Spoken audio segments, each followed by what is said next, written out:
I anticipate that these next 2 days are going to be the days of asking questions about EA or E3 or Ubisoft or Bethesda or God knows what else. So I propose a drinking game. Those of you following at YouTube are probably the only ones who are actually watching this little intro. Feel free to join me and drink to every time someone asks about an E3 thing.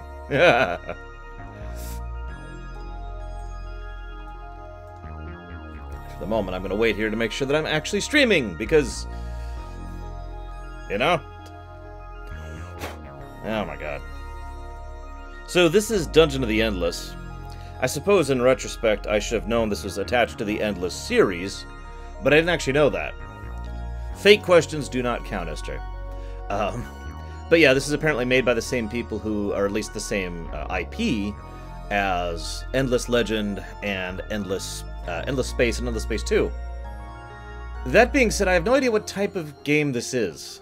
Like, I have no idea what I'm walking into. It's just some kind of endless thing. Music is clearly the same composer, though. You can hear his style in the approach of it. And if this happens to be one of those games that either I don't want to play much longer, like we had last week, or otherwise, I've got another game lined up, which is called Ether Lords 2, which I also have no idea what it is. And after that is a game called Expedition Vikings. I don't know what that is either. But anyways. Congratulations, Tech. I'm guessing you picked it up with the 75% off thing. So don't drink... Okay, Oreo game. Guys, there's a whole reason I invented the Oreo game. Rather than chugging alcohol, eat an Oreo. You can even do this with other things. Like get a big bowl of Reese's and just eat a new Reese's.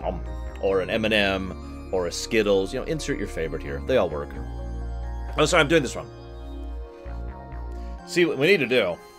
So we need to have M&M's, Skittles, ready to go for our gamers at home. God, that's so unnatural. How do they do that? So anyways, let's go ahead and play this game and see what it is. Since okay, new game. Whoa. Is that just really low frame rate? Okay, whatever. Well, I didn't click anything. What? Huh? Okay. Choose your difficulty. Too easy. No, I'll go with easy. Max O'Kane, the Opportunist. Sarah Numos, the Bounty Hunter. Gork, Butcher Corroser. Nurse Dina Ratchet. Professor Joss Tello. Crayon. The Engineer, the Pyro, the Heavy, or the Medic. How do I change the... Oh, there we go. Okay, yeah, I'll go with the Heavy. I'll be the Heavy! Okay, let's do it. No idea what I'm doing. Whoa! Wow. We have put way too many nukes in our ship. You survived the crash. The only system in working condition is the pod's crystal. Defend it at all cost.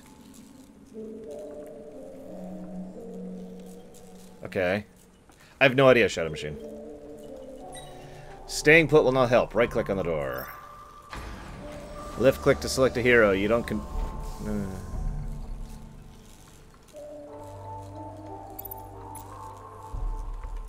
there we go. There we go. Okay. Industry, science, food, and dust. Wow, that looks familiar. Hey, Pico. Hasn't been that long. Shoot. Opening a door is like a turn. You get resources depending on production. Dust may be found... Okay, so each time I open a door is a turn. Okay. Top bar, you click the mouse wheel to power them.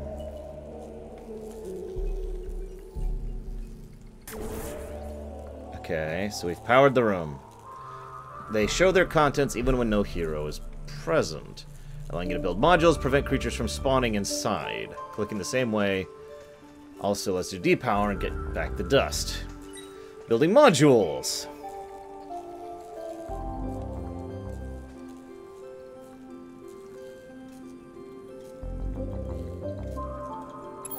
Well, in fairness, I don't think the spice... I mean, we all know that spice was the dead worms. I don't think the spice was ever revealed to be nanomachines, son. Yeah, me too. Hang on, I need to open this door. Oh, it's my turn. Okay,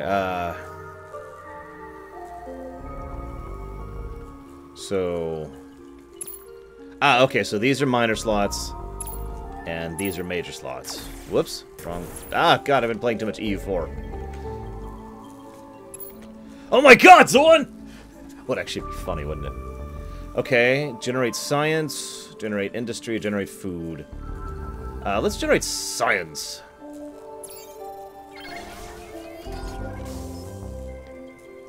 Right-click to... Ah, okay. Heroes can get passive and active skills. Use spacebar to pause. Even give orders. Zoom out. Your goal. Reach the surface. We'll learn all to play this game by dying, according to that. Okay. So there's the turn. Oh! Oh, God. Support! Support! Support! Okay. Someone mentioned E3. I'm glad you're liking it, James Carmichael. Okay.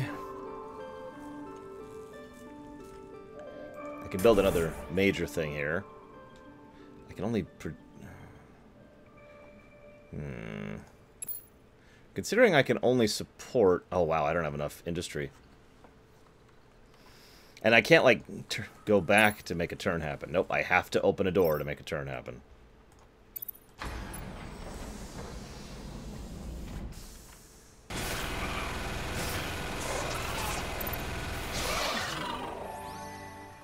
Okay. Left, straight, or right, guys? What do you think?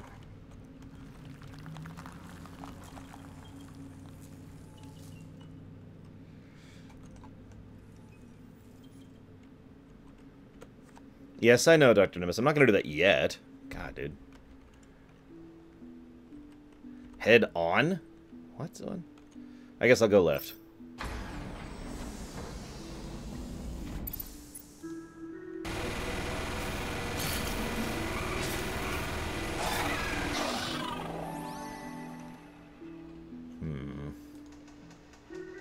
This is a game called Endless Dungeon, which I'd never heard of before. I'm not even sure where I got it.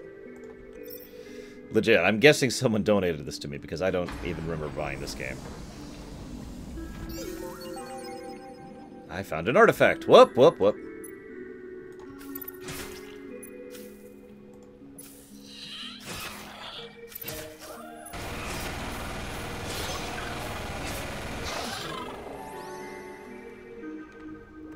It's like a turn-based dungeon crawler, which is about as weird as that sounds.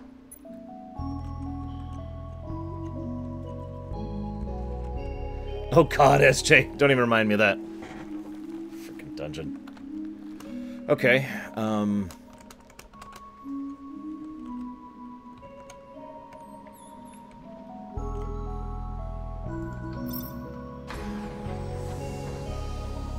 we have enough to build something finally. Oh.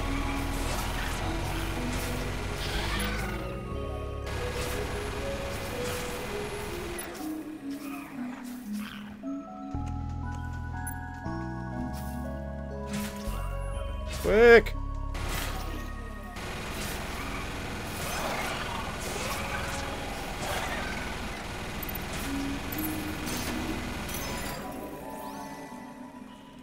Can neither of them level yet? Hang on. Oh, he can level. He gains paramedic. How do I use abilities? Oh, it's just there. It's just gonna be there. I can't level you up because I need more swords. Oh, food! I need food to level up. Well, that's okay. I would rather level my healer before my heavy. I mean, that's just, Well, yeah, Dr. Nimbus, they mentioned that there were going to be defenses. Speaking of which, now that I have enough industry, let's get an industry producer so we can build more stuff later. Alright. I'm so sorry, James Carmichael. I mean, I enjoy that mode too, because I really enjoy Metal Gear Solid 3, but holy hell! I never actually accomplished it, I freely admit. I've decided that playing the heavy was the right choice here, guys. You can't go wrong with the minigun. Let's go ahead and power this one. Okay, how much does it cost to build defense nodes? What's this? Low damage to enemies in the room. And that's it. How much does that cost? Oh, we could do that. Yeah, I know, right, Zoan? Let's go ahead and set this as our defense hub here.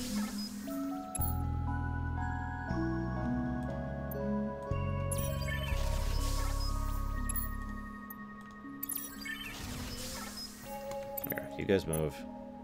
Okay, so we've got some defenses back there now. So this is like a dungeon explorative tower defense game. Well, right now my only power is being a badass Inquisitor, but I haven't leveled him yet because I don't have enough food. It's gonna be my next thing, is a food generator, so I can start leveling up more.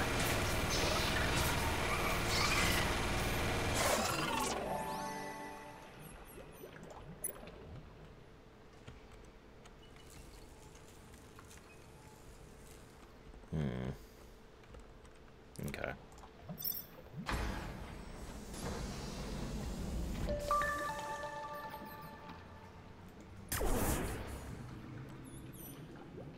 I found some science! Guys, I have found science! Okay, sure. What else we got? By the way, I know most of you don't care, but we're going to be streaming Dark Souls 3 tomorrow for anybody who wants to join in on that, or watch, or whatever. Don't have enough yet, so... 30. It's going to take 30 industry to build a thing.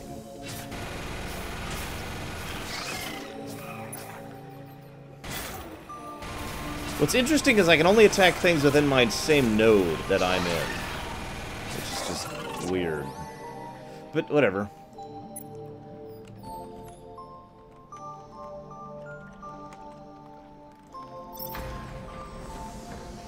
Well, I can make a food thingy now. Whoop, whoop, whoop. Go back. Go back. Okay, my terrible defenses were enough to stall the enemy. Excellent. You should lick it. See how it tastes, Inquisitor. It's the true measure of a scientist. Okay, let's head back here. I guess I don't have to head back, but I do want to make a food replicator now. There we go.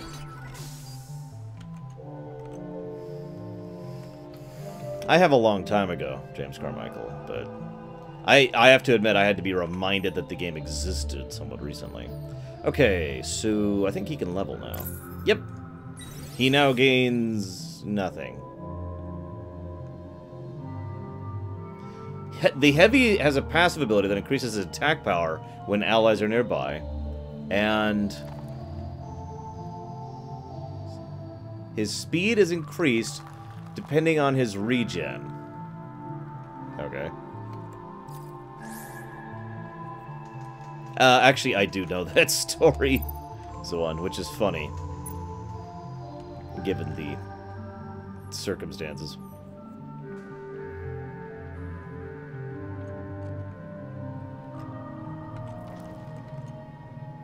Come on, Heavy. I know you're slow, but damn. Alright. I've opened the last door of the current floor of the dungeon. Oh. Well, I guess I'll go get the crystal now that I'm done with floor 1.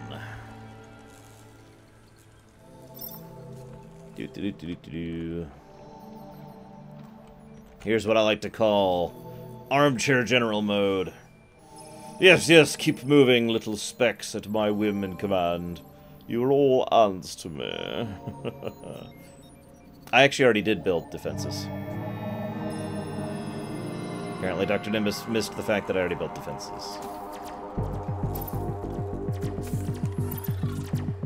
They're even active right there. If you mean more defenses, I'm pretty low on industry, so... Wow, he is so much slower hauling that thing.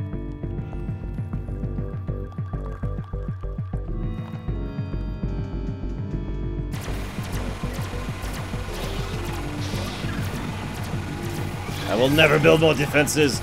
Never! I must conserve my resources in the hopes that it will carry on to the next thing.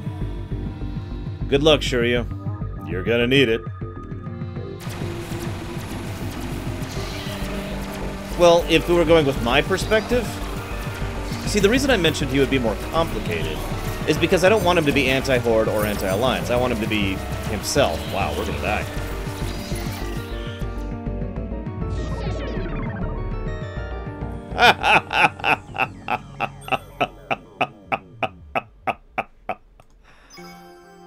Okay.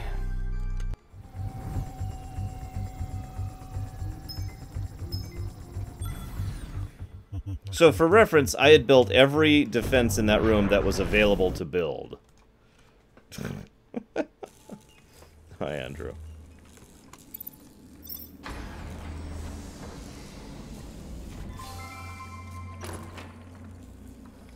I have no idea what I'm going to make in, Oh, I didn't know they were respawning. That's probably why. I have no idea what I'm going to make tomorrow. Aside from a knight who is going to be two-handing. Which is probably what I'm going to make. Woo, Ventures! Zug zug. Okay, so...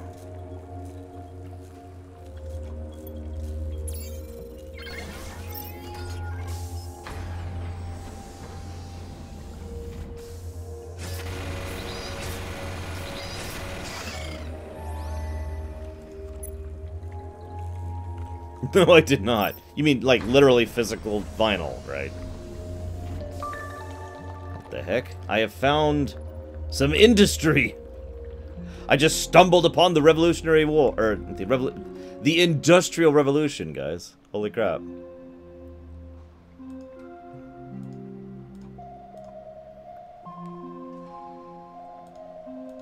Sorry, give me a second.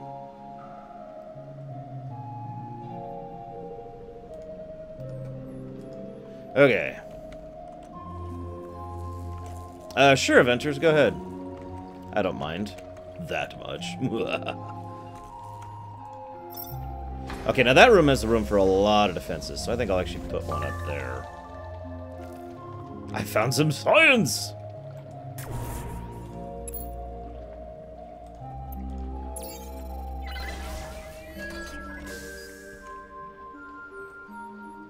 That's hilarious, one. Okay, so...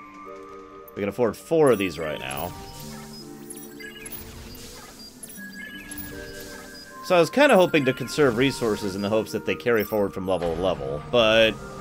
given the unholy swarm of respawning, I'm apparently going to have to not do that. Oh, jeez. Really? Oh my god!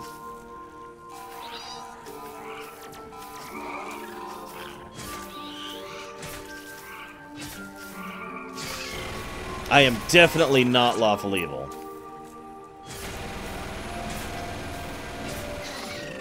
Alright, I don't feel like getting attacked from the rear again, so we're going to power that room. Enemies can only spawn in rooms you haven't powered, if you're wondering.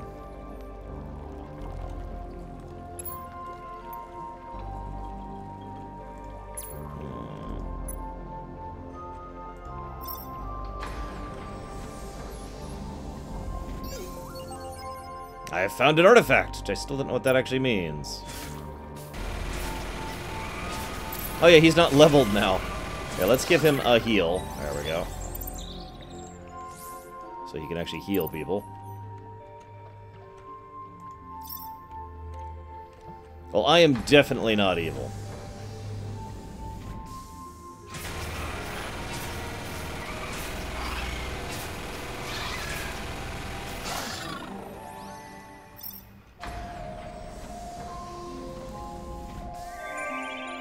I found the exit. Okay.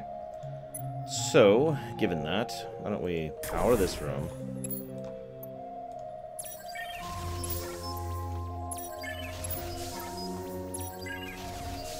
Well, so far I've managed to make it to, well, here. In other words, basically nowhere. So, you're probably better than me, Juanta. And by probably, I mean definitely.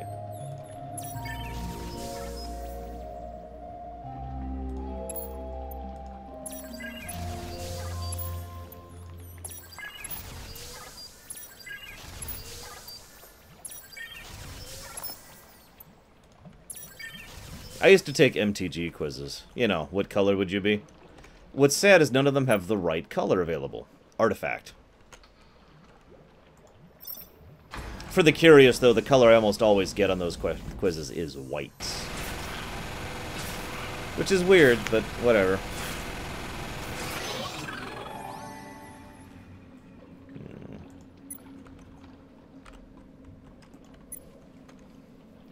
Interesting how there's a finite number of doors, which means there's a finite number of resources per level.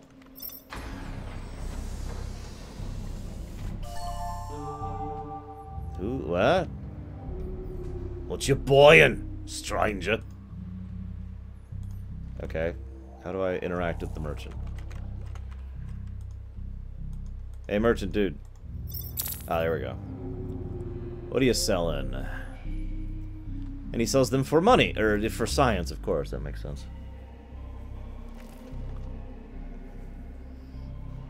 I have to admit, the judge, that third game was interesting to go through, and that's all I'm going to say about that. So what's this?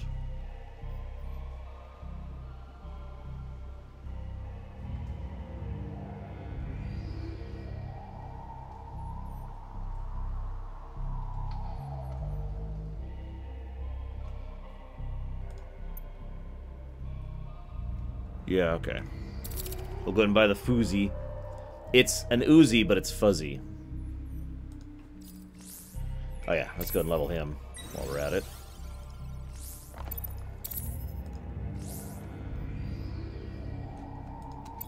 Yes, after we just crash landed, like, right there, there happens to be a merchant, like, right up here. Because of course there is. I have no idea, the judge. I gotta be honest, I had heard of the series, The Judge, and as I think I mentioned, I'd played a little bit of the first game, but I'd never even looked at the second or third until for the rumination. Okay. So... last floor, or last door, excuse me.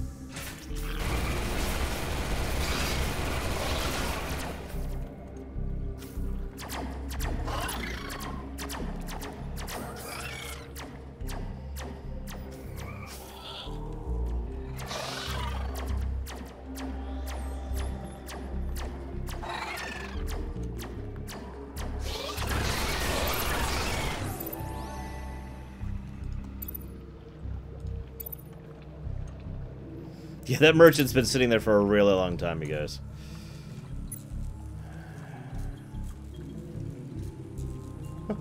Okay. Let's see how this works out.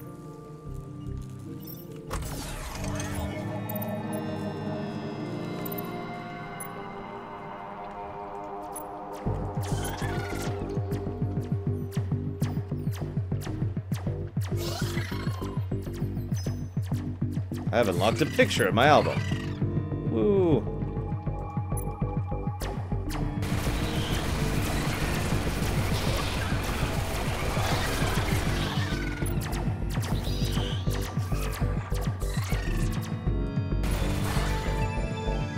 Woo! We beat the first level. Okay, that dentist visit is now the second worst experience of my life. Okay, so 3, 4, 5, 6, 7, 8, 9, 10, 11, 12. There are 13 floors.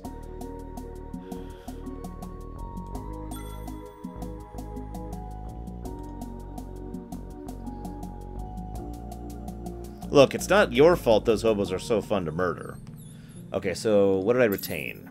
I'm still level 2. And I still have my resources. So I was right, I should have just held on to my friggin' resources. Although I'm not generating any more resources. I've lost all my resource generation. So in other words, it looks like I should start resource generation pretty much immediately on a new floor. Because otherwise I won't get any real benefit out of it. It'll just eat up resources. And, yeah.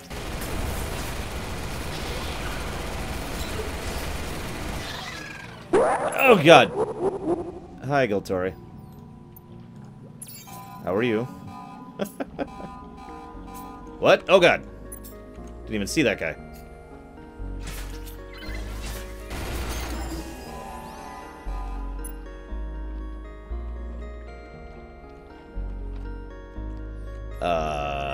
Oh. Is that a door? That is... Those are doors. God, I didn't even realize that.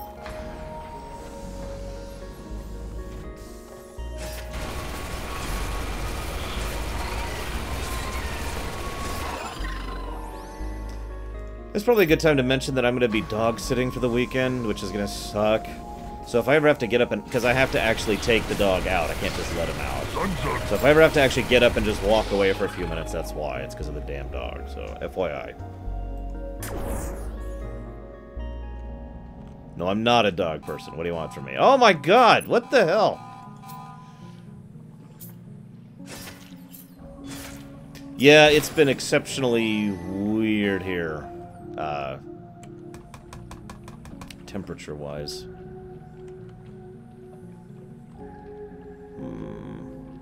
Hey, little Biller. You ready for Hots Sunday? By the way, it's Hots Sunday. Let me think about this. Well, I used to be a cat person, but I am a neither person now. I don't do pets. Well, I don't actually have a treadmill. I have this different kind of bicycle thing that's for people who have bad knees.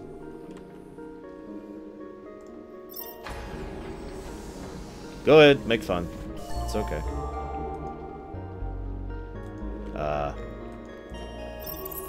What are you selling? A thing. It's literally a thing. Its radiation increases reflexes and coordination at the cost of smelling like rancid pork.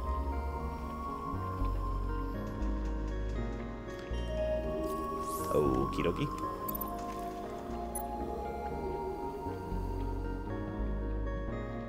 Well, the point is, Andrew, that no, I do not. Okay, Inquisitor, go ahead. Knock yourself out. Not literally, preferably. I found an artifact. I still don't know what those are for.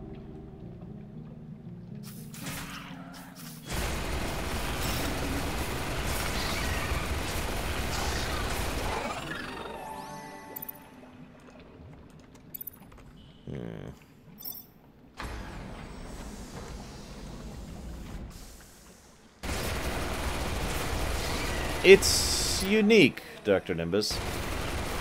I was expecting a dungeon crawler based on the name, and I was half right. I kind of like the not actually, but still sort of turn-based nature of it. And I like the fact that I have to do resource management, although I need to track something next level. Make sure I'm actually right about that.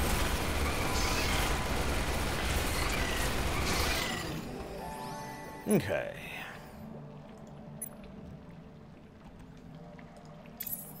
Let's go ahead and level the heavy. He now gains Sandwich. Increases health regen for everyone in the room. Nice. Okay, cool. Wait, what was that? Oh, there's a door over there. I didn't even see that. I kind of wish controlling the different heroes was a little easier. Like, I don't like the fact that I have to not unselect both of them in order to do a heal, for example.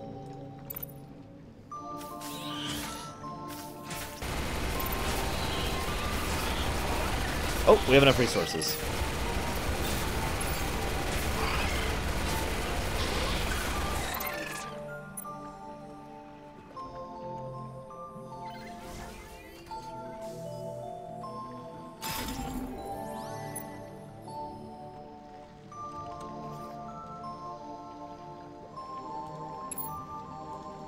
See you around, James Carmichael.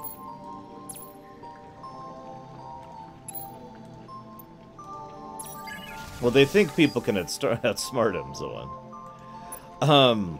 You know, I never actually answered your question. I was still debating it.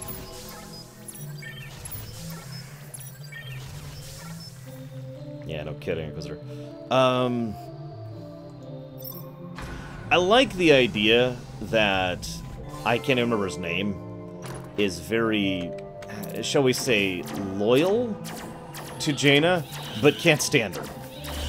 Like, either because of jealousy, because of her career, or because he disagrees with her politics, or because he finds her actions distasteful or even just dishonorable. One way or another, he just actively does not like his sister, but is still willing to give her an open port, like you yourself were talking about. Okay. Let's go this way first.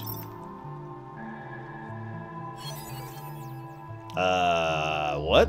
Suddenly, I can research all of a sudden.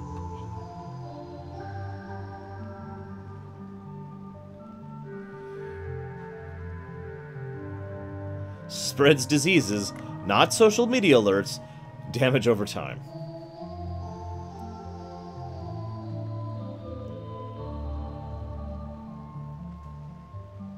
Oh, I really want that. Okay, I know what I'm gonna do. Let's go over here. Oh, I don't have enough dust. Okay, let's keep going. I do like the LucasArts style sprite work so far.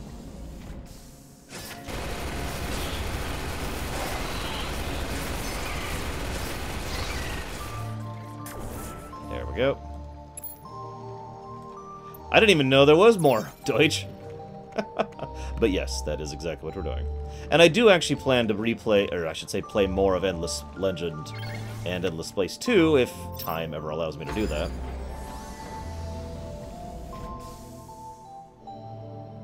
Whoop, whoop, whoop.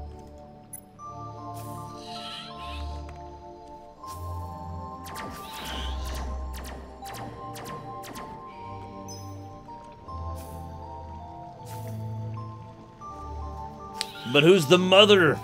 Or, not the mother. Oh, shoot. Where the hell did you guys come from?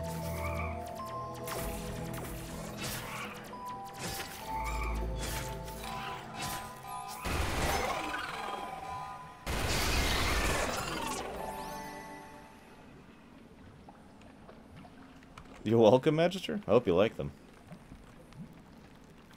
Do I have enough dust? I do. Oh, I lost my industry, no wonder. Whoops, didn't mean to do that.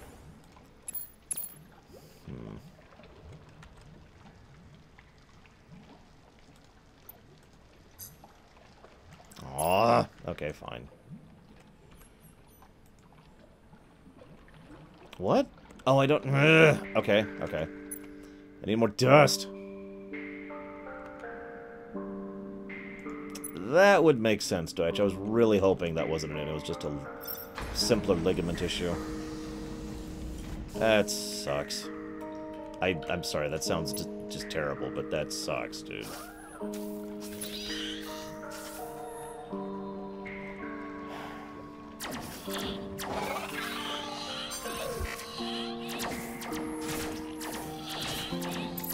No, no, no. What the... Ah! Use the heal, or die. That's fine. And that is why I wish it was easier to control the characters. Because I literally couldn't make the guy freaking heal.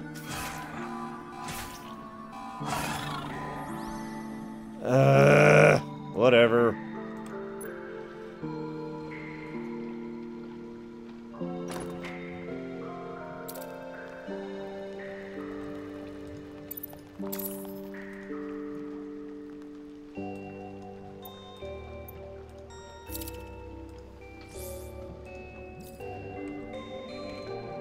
I'm sorry, but having this window literally right in front of the window where I have to heal because I happen to click just the wrong button is really irritating. I would give that a negative if I was actually ranking this game. That's ridiculous. But whatever.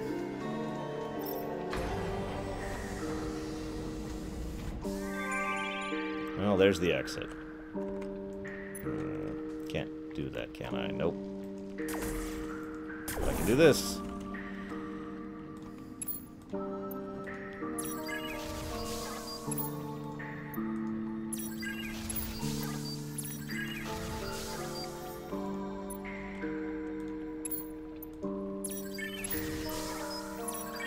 Now, what's going to be funny is he's permanently dead, which means this run's basically over. But we're going to make a go of it. We're going to make a go of it. And die.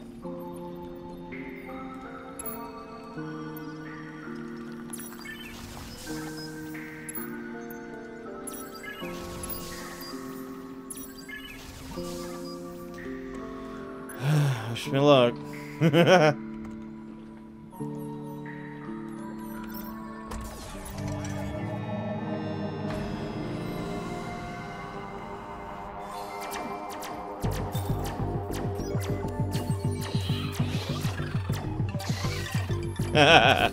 Don't even say that, Inquisitor. I've been in such a EU4 or Grand Strategy mood lately. I've started having dreams about Grand Strategy politics. I'm not even kidding.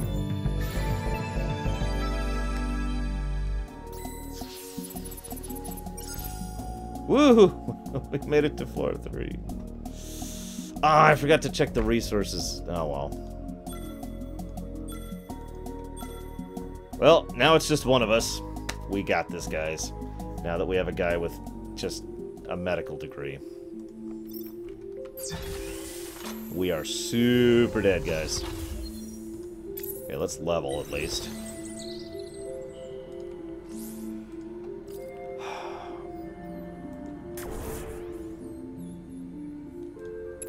Actually, I like Lawful Neutral. You ever seen Deep Space Nine, SJ?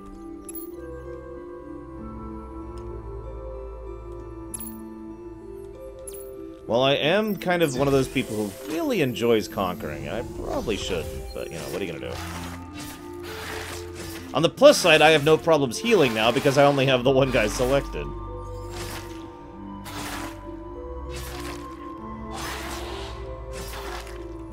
That's actually a good point.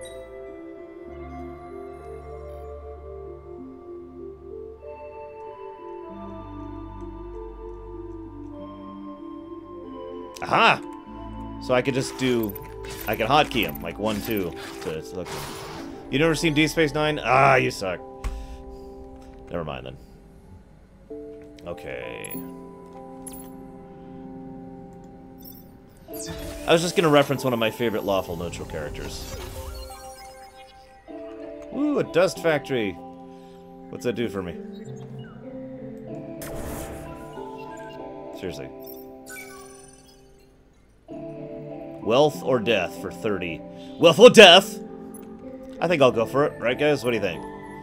Can't possibly go bad.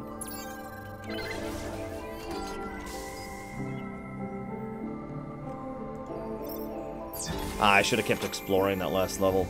Get some more resources. Favorite chaotic good? Usually when I think chaotic good, I automatically think of Minsk.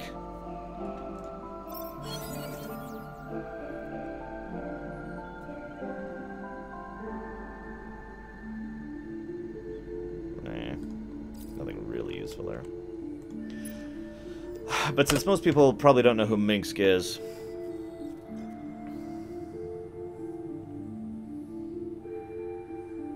you want my definition of cold calculus?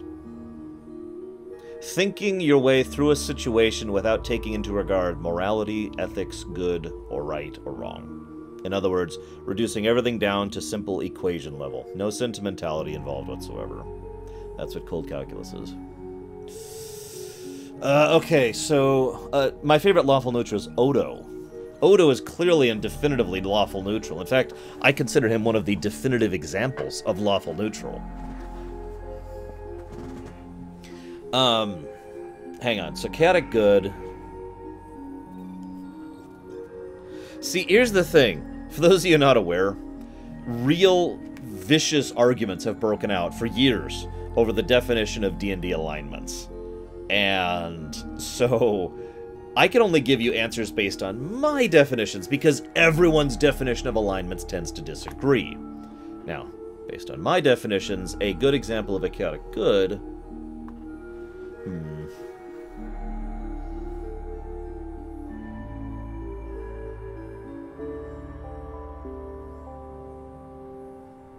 Zidane from FF9 would be a very good example of chaotic good.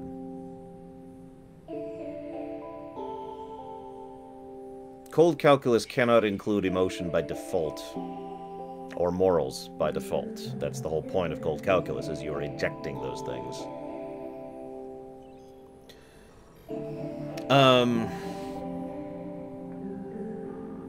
Now you can feel bad about it afterwards, Carbon, but the cold calculus is saying, well, cold calculus is ordering your best friend to go die to save 5 strangers. That's cold calculus.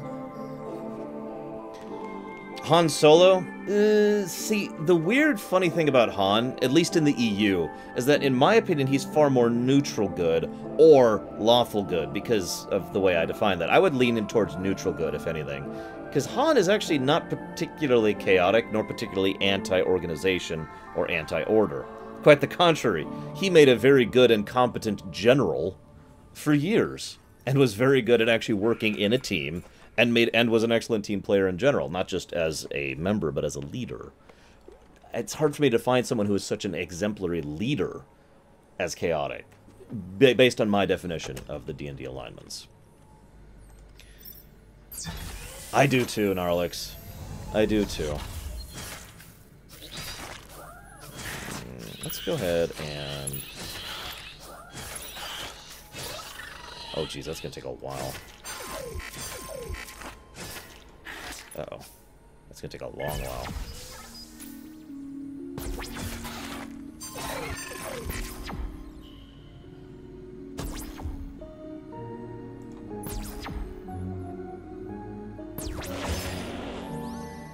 Okay.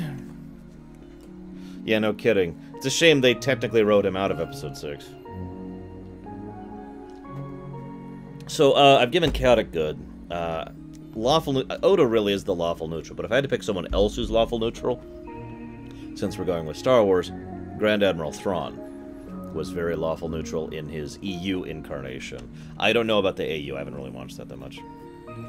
Batman? You mean specifically the Arkham Batman? That's a tough one, actually. I think Arkham Batman is a good example of how to do lawful good properly. There's an old saying. There's a difference between lawful good and awful good. And most players tend to play lawful good as awful good. I have no idea, the judge.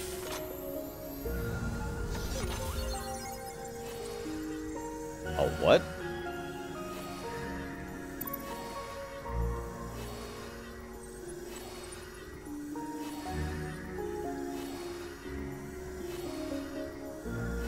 Okay, cool.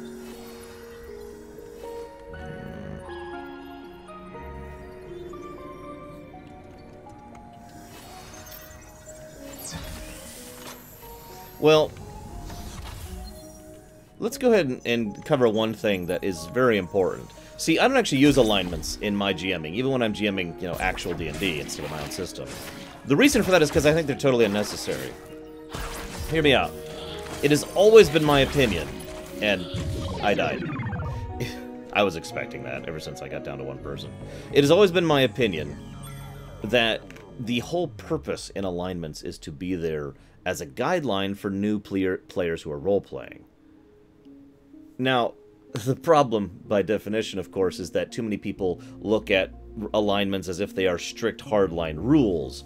And so someone, do you know how many times someone has been playing lawful good, did one particular thing, and then as a consequence of doing that thing was called out by the other players or the GM and saying, hey, you can't do that, you're lawful good.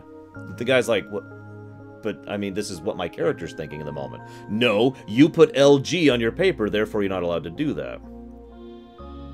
Now, the only other purpose alignments really serve is for certain spells and artifacts that specifically have an impact, depending on your alignment or the enemy's alignment or whatever. So, yeah. For example, in Primus, there are no alignments. It's not even on the character sheet. There's no need for it. Okay, so I'm super dead. Yikes. Let's try something different this time.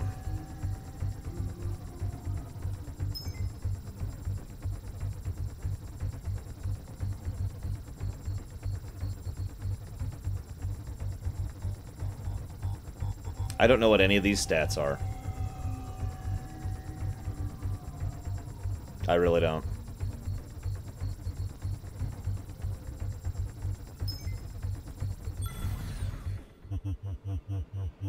Chaotic Evil Inquisitor. That's another thing. Too many people tend to think of alignments as if there's like a gradient between best and worst. Like, how many players do you know, and I'm honestly curious here, who honestly think that lawful good is the best alignment? Like, there's no more good than lawful good. And there's no more evil than chaotic evil, right? It's like, it goes through like this. And I've never really agreed with that mentality myself.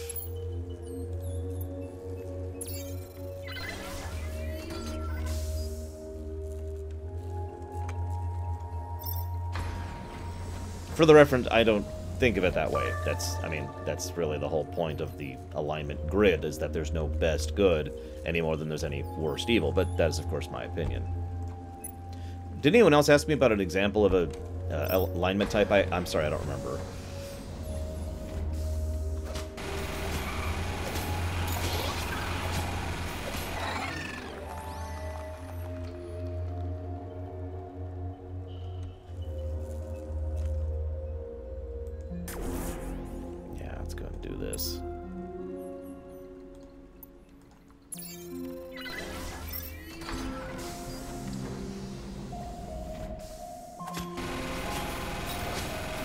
Chaotic neutral?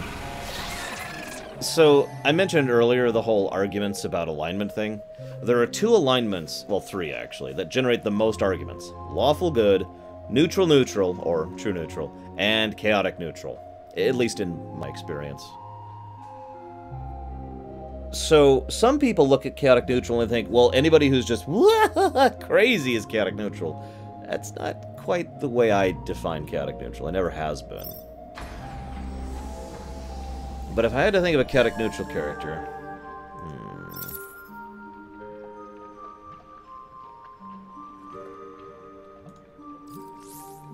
Let me think about that for a minute.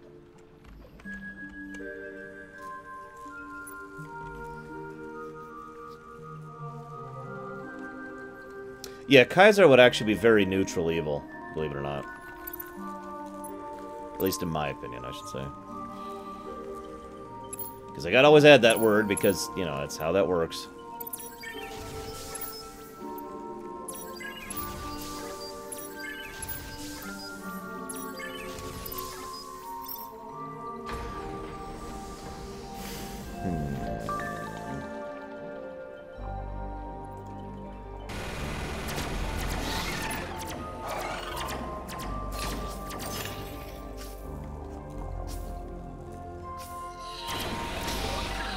I'm actually having trouble thinking of a chaotic neutral character off the top of my head. Whoops.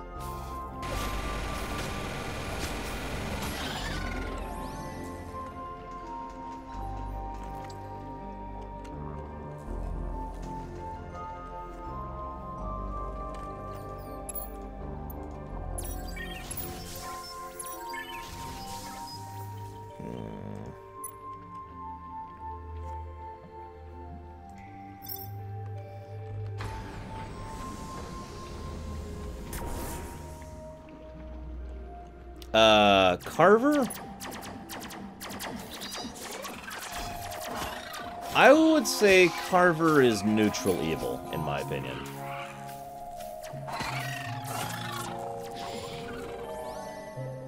God damn it.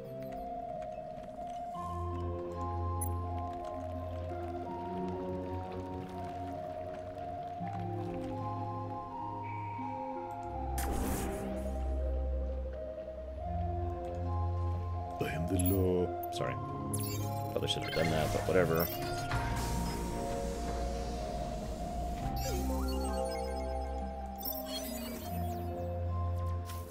Ah! Ah!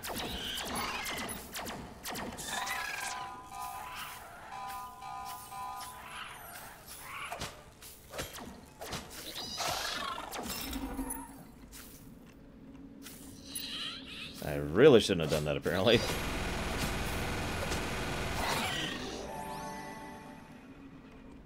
Okay.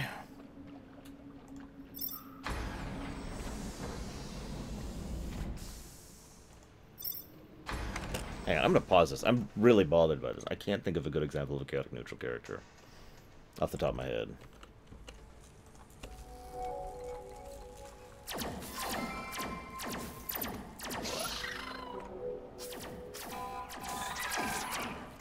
Come on.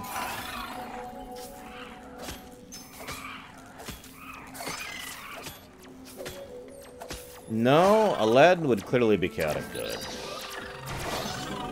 Without question or hesitation. In my definitions, of course. Gotta always add that. God damn it, I lost the friggin' address. Fine, fine. What's in here?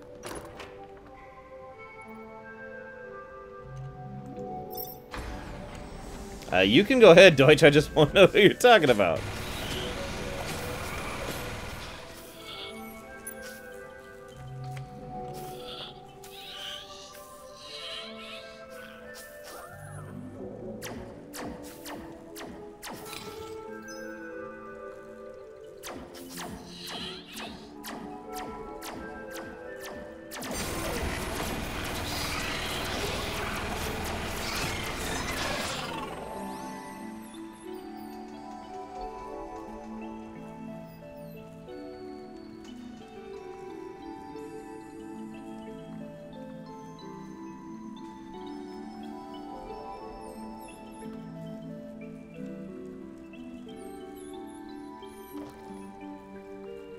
I could see Illidan as chaotic neutral.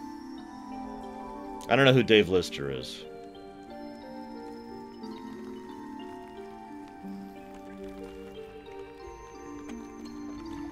And yeah, Batman varies per writer. That's why earlier I had to define, do you mean the Arkham Batman? Specifically?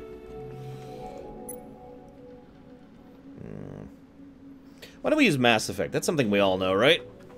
Let me look at Mass Effect. So, a chaotic neutral in Mass Effect.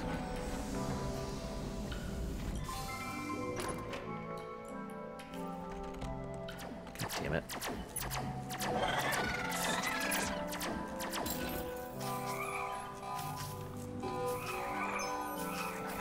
How do you not know Mass Effect? You're watching me.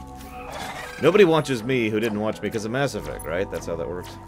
I'm forever shackled to Mass Effect 3, right? I would say Renegade Shepard is chaotic good, if anything. Based on how he is in Mass Effect 1 and 2, of course. Okay, why don't we go ahead and do this? Because I'm tired of that.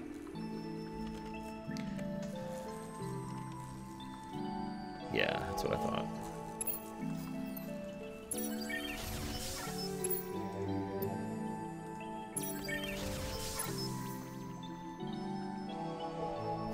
Well, I actually know that I found a few new viewers, at least on the YouTube side of things, thanks to Witcher 3. Which is admittedly not something I was expecting. That's not true, Judge. In my opinion, there is one evil effect in Mass Effect 2. Or one evil choice in Mass Effect 2, and that's to betray Samara. In my opinion, that is decisively evil. Based on the circumstances. Based on the situation leading up to it. Mass Effect 3 is a lot more debatable. As to evilness.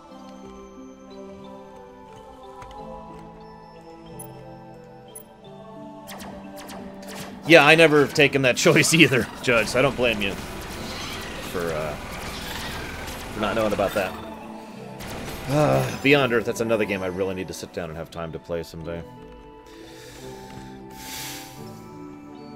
I agree, I don't think that choice should have been in Mass Effect 2 at all. It was contrary to, like, everything else in that game. Especially since Renegade Shepard was, in my opinion, the best Renegade, as in what Renegade should be in Mass Effect 2. Again, my opinion. Oh, we found the exit, I hope. Yep, that is the exit. Okay, thank God. Okay, we have enough to power this.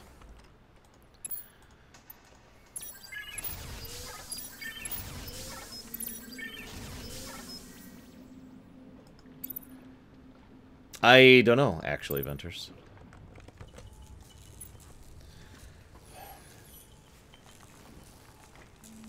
Alright. How about Star Wars? Can I use Star Wars as something to decide alignments? Because there's a lot of characters in Star Wars.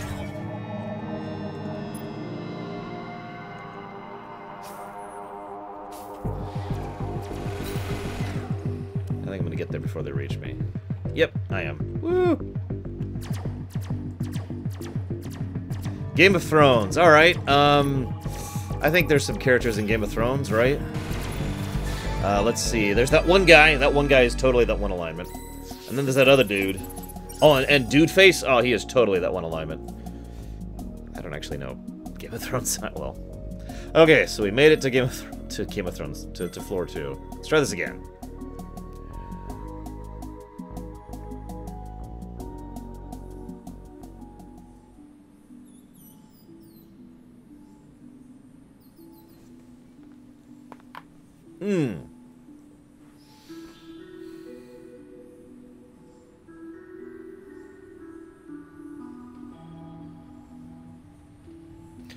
Believe it or not, I'm actually still having trouble coming up with a chaotic neutral character in Star Wars.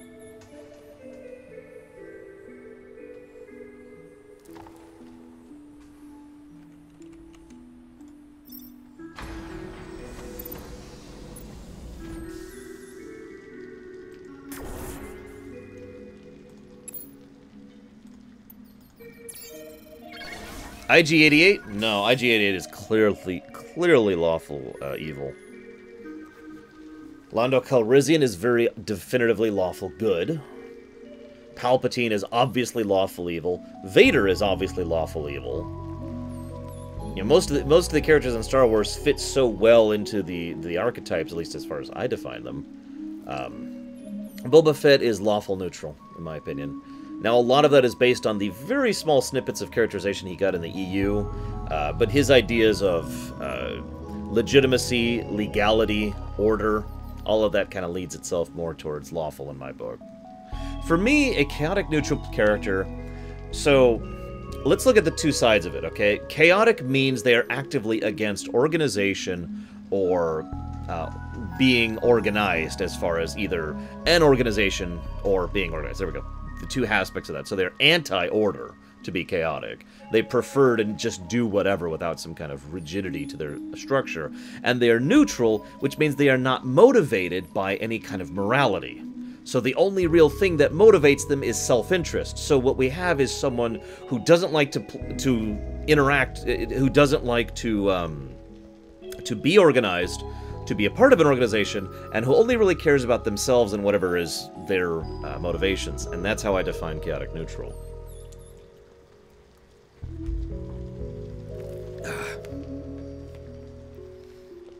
So, for example, Kreia... Well, Kreia's debatable. Kreia's very debatable.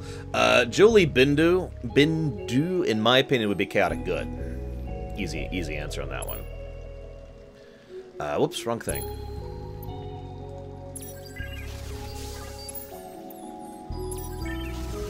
What is my alignment? I have no idea. I'll have to ask someone wiser than me to answer that question.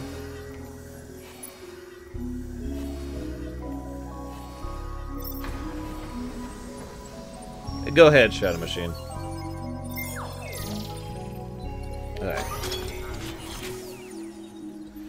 Hey, Myron. Darth Bane? I don't actually know Bane well enough to really judge him. Darth Nihilus? Darth Nihilus, in my opinion, does not have an alignment any more than a hurricane has an alignment. Well, thank God for that, the judge. If you did, I'm doing something wrong. I mean, no offense, but I have experienced personally how horrible it is to have people dig into your personal life and try to ruin it. Darth Sion?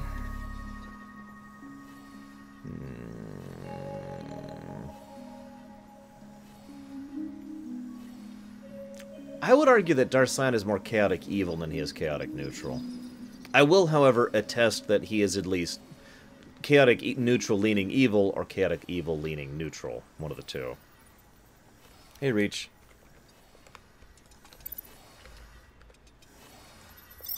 I don't know, some people seem to think I'm pretty lawful evil.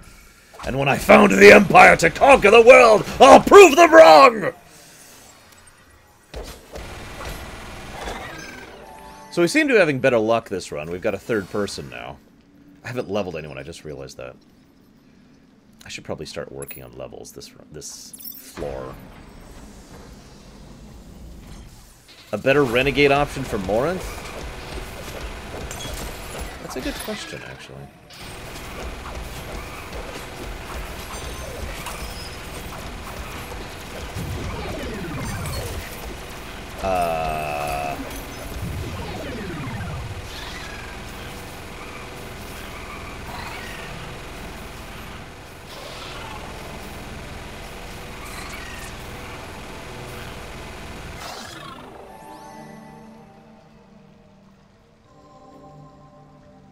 How many seconds passed between me saying we're having better luck this run and me losing 2 of my people?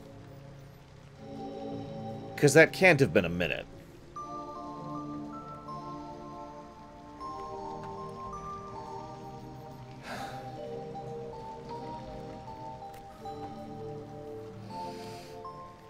God damn it. Okay, okay. Alright. Shoot!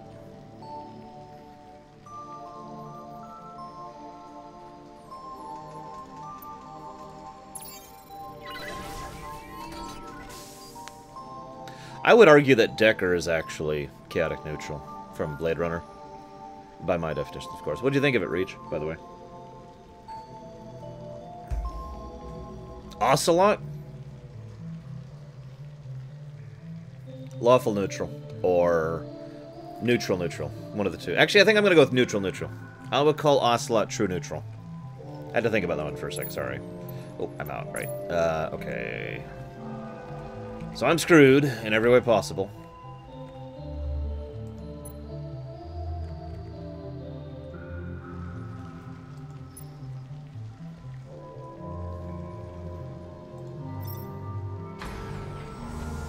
Who? Ventures? Is my question to you. Did I just raid a vending machine? Oh yeah, I should level them up.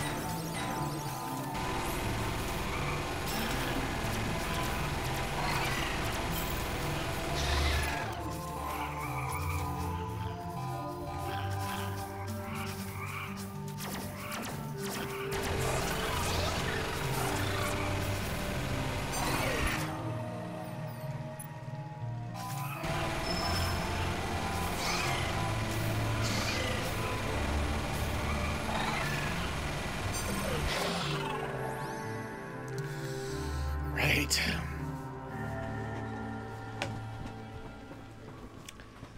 Okay. Well, this is going amazingly bad.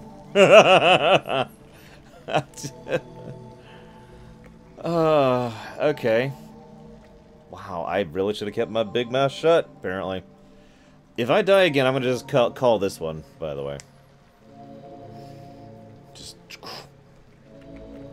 Wouldn't be the first time I've called a game exploration because I'm just dying over and over and I can't really explore it properly.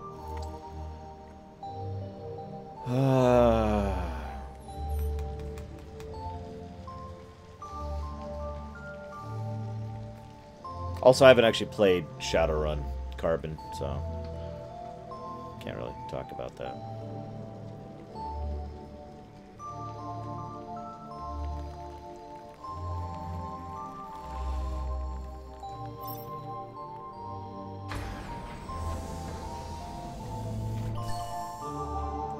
What do you got for sale? What am I saying? I have no, like, money. I'm sure they are, Judge. I've heard nothing but positive things about them, but I don't have time, and I don't really play games that aren't for ruminations. And I'm pretty sure it's not on the request list for the next year. If it is, only one of them is. I forget. Oh, there's the exit.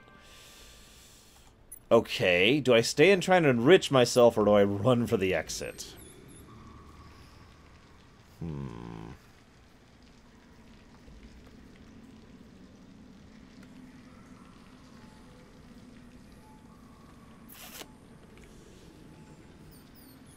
I mean, if I go up a floor, it's just going to get harder. That's something to be kept in mind. Can I level? No, I cannot.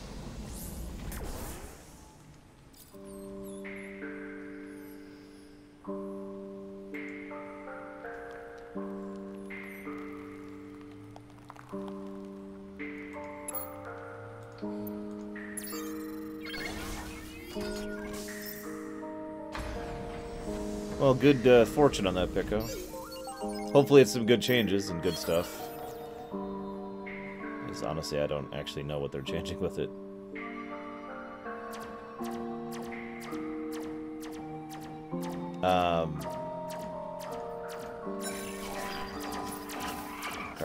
Crap. It's a big one again. I don't even see the health of my crystal anywhere.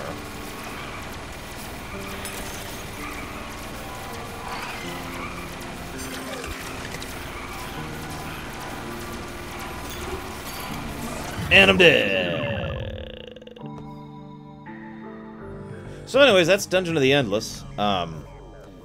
It, on paper, looks like an excellent concept. I'm just having trouble enjoying it because I haven't made it past stage 2. Or floor 2. I think that was the sound of my crystal breaking in the background. I don't actually know what to make of this. It's hard to really judge a game like this. I might not even do a review of this game because I've seen 2 floors of this game. I do like the concept. The weird sort of resource management combined with, you know, dungeon crawling is a neat concept, and I like that. I'm just dying all over the place on easy. So, yeah. Well, I'm out. Time to go play mobile games. That's all we do here. We're gonna play mobile games live on stream. We play this new mobile game I just got. It's called, let's see, Final Fantasy V, I think. I don't know. I don't do all this fancification stuff here.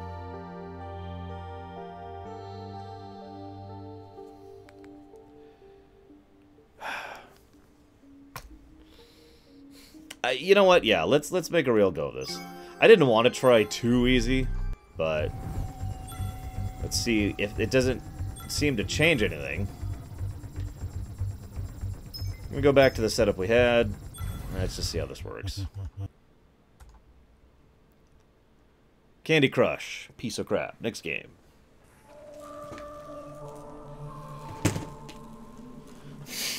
Okay.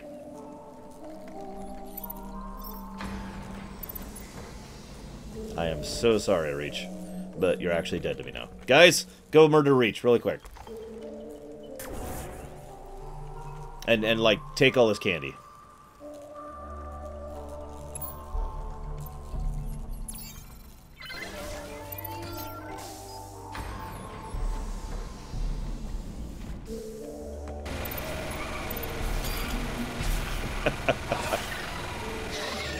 It's okay, Reach. We'll bring you back as an undead abomination. We're really good at that around here. Depends on my mood, Judge. But there are several old arcade games I really like. The X-Men one, whose name I don't remember. Of course, the Simpsons arcade game. And Dungeons of Mystara is awesome. I actually hope to do a stream on that someday, just to show it off, because I imagine most people have never even heard of it.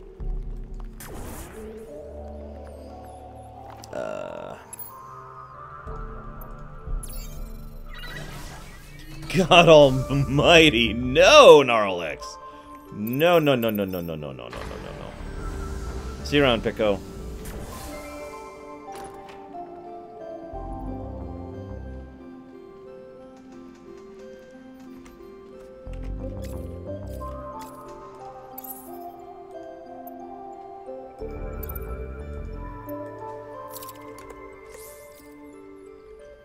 Yeah, the Twitch delay has been better lately. Now, if only they'd fix the chat.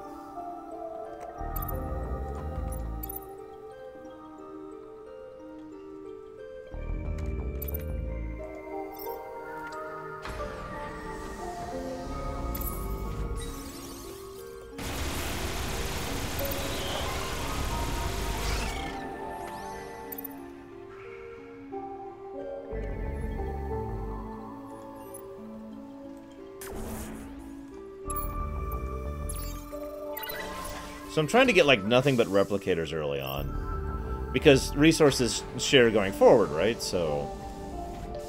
I mean, it's like your typical rogue game. Like, FTL, you know? You want to have all those resources as early as possible, because later on it's going to be a lot harder to get them.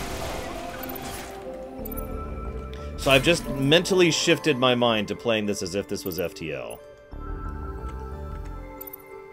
Let's see how this works.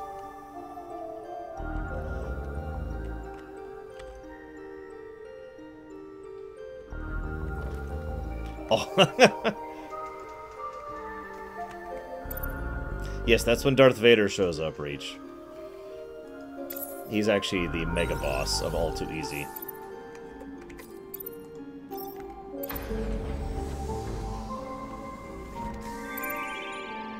Okay, so there's the exit.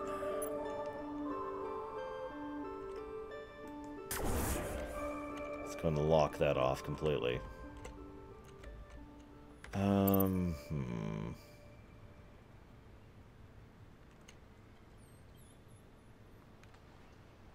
Yeah, I think that's worth it.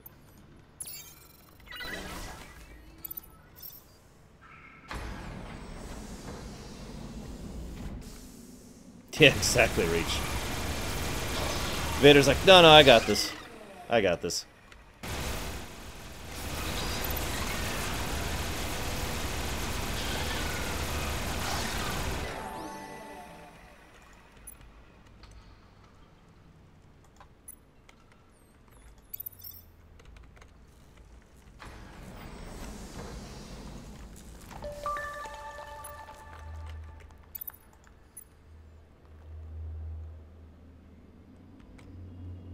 It's the easiest the game gets, guys.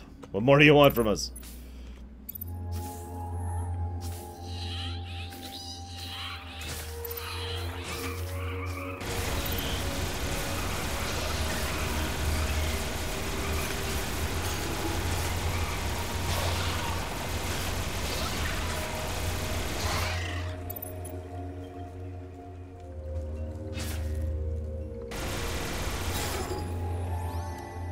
Okay. Personally, Nemesis. I would say Nemesis is by far the worst Star Trek. Not just because of how facepalmingly stupid it is, but because of the fact that it killed Star Trek. I mean, it's hard to get past that point, you know?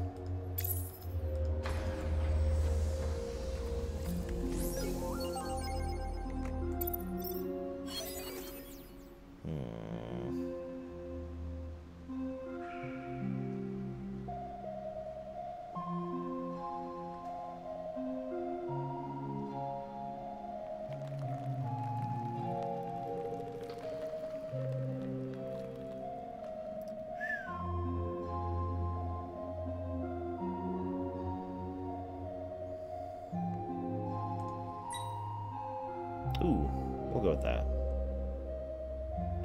Oh my god, I need 5 more science. I can make it happen, I can make it happen. Galaxy Quest is a humorous movie. If you need to know more, well, you don't need to know more.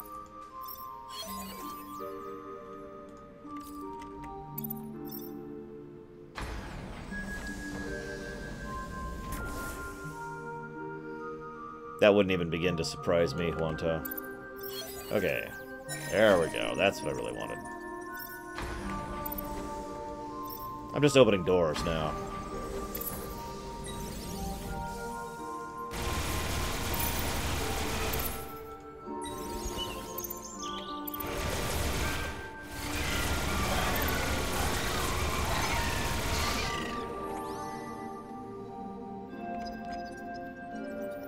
I'm excited for Dark Souls 3 tomorrow.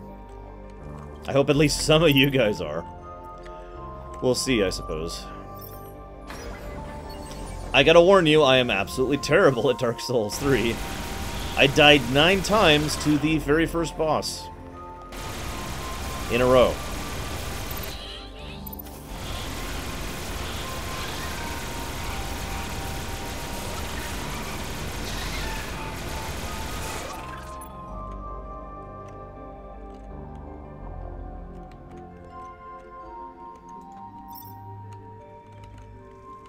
I need to come back here anyways, let's just do it.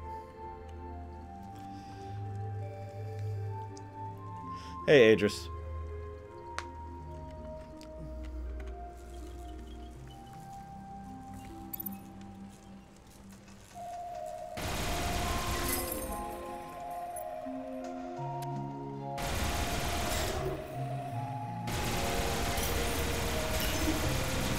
What parts, if you don't mind my asking, Reach? I didn't realize that's what Estus flasks were. I thought they weren't refillable. That wasn't me being badass, that was me being an idiot.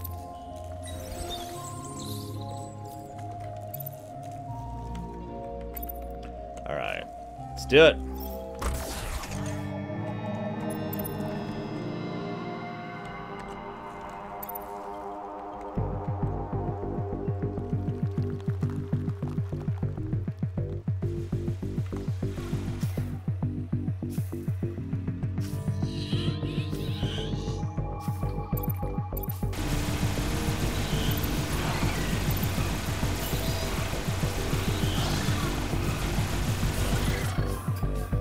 Time to bail.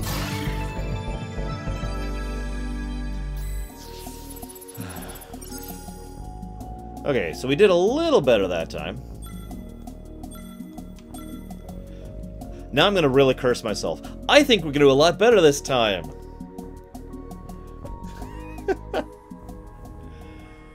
Okay.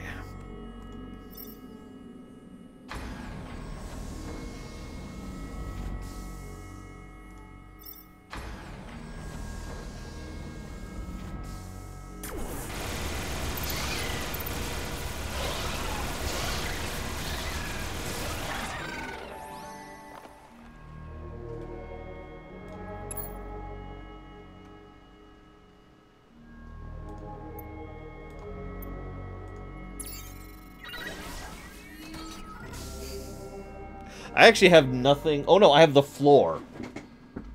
There. I have knocked on wood. It's literally the only wooden thing in my room is the floor. Okay.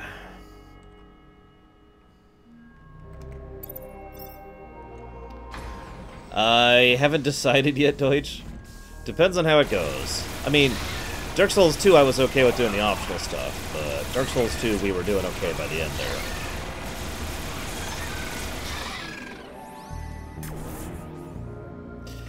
You mentioned strings, Reach? What are you talking about with strings?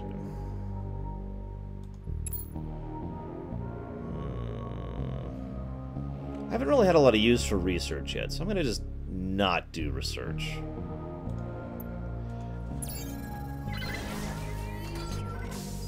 Aside from giving, like, a massive gameplay benefit, Andrew, I can't think of anything that would make Morinth worth a damn. The problem is, the way they have designed Morinth is that she is just freaking evil! Like, there's no way around that. No, of course not, Judge. Are you kidding me? You know what TV I watch? Babylon 5 and Voyager. And not Voyager anymore, because I'm done with that. Anyways, we would have to redesign Morinth to make her less horrifically evil in order to make choosing her make any kind of sense.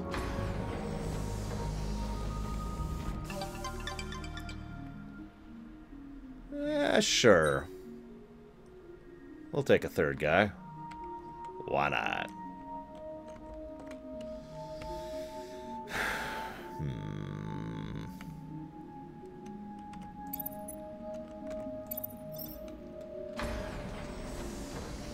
Yes, in about 4 months, I think? Hang on. June, July, August, September.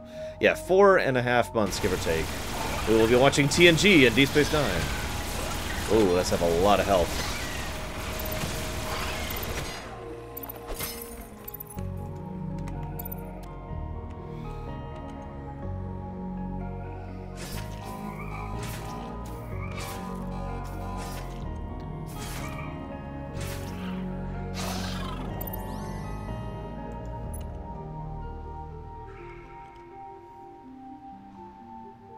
Oh, you mean string is the instrument. I thought you meant strings reach. Yeah, okay, I know what you're talking about.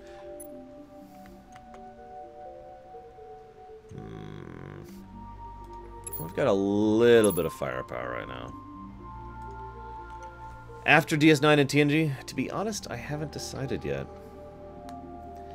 Alright, everyone go stab Carbon real quick. The most likely thing is I'll just finish off Star Trek and get it over with, for lack of a better term. Go ahead and look at Enterprise and Original Series. And then, after finishing those, I will be looking at Farscape, okay, Original Series, Enterprise, and Farscape are the three things I want to look at next. The only other one that's that high on the list is Clone Wars, the CGI Clone Wars. So those 4 shows are the ones that are most likely to happen after TNG and DS9. So those are the 4 that are most requested and have the most financial support.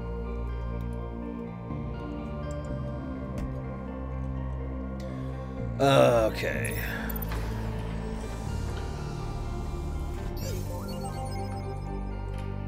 And of course, I just said I have no use for science, and then I find a science thing. And something useful from it, too.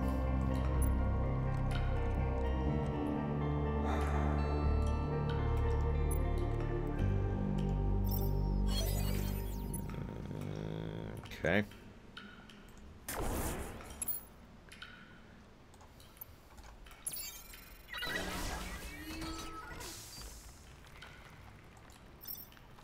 What, Stellaris Deutsch? Oh no, I guess that's the wrong timing.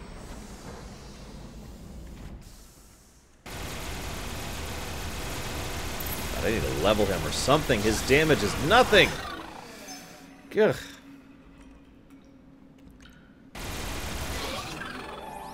The health. They have too much.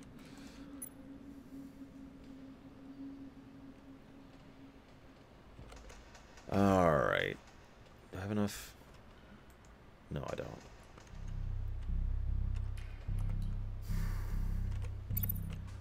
Why don't you come on with me?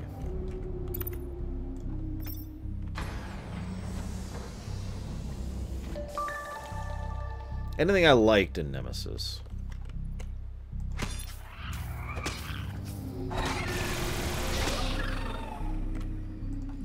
Does making fun of it count? Actually, that's not true. I don't enjoy making fun of Nemesis.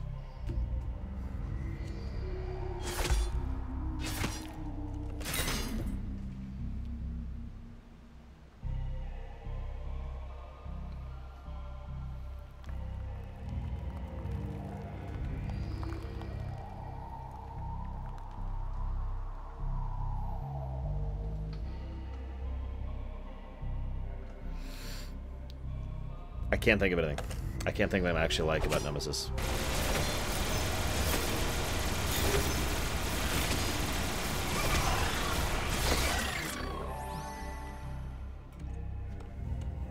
Sorry. That's true with most Lamentations, but I sat and thought about the whole movie in order really quick there. What was I doing? Right. That's what I was doing.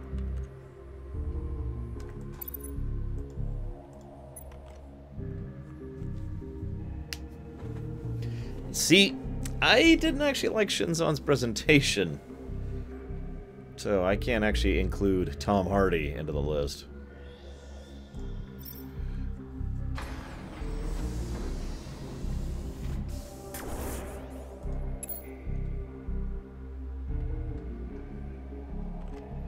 Yes, Adris.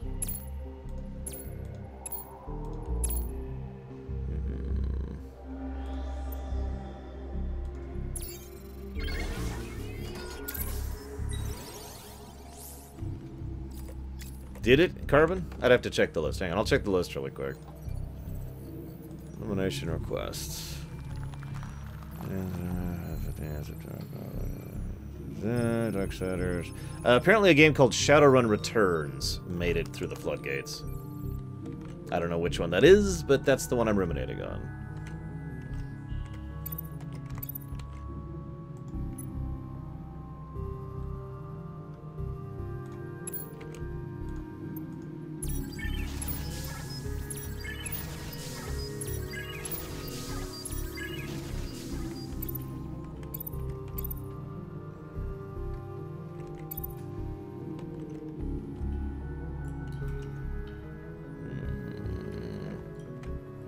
Apparently that is the first one. So there you go. I'm looking at the first one. Sometime in the coming year.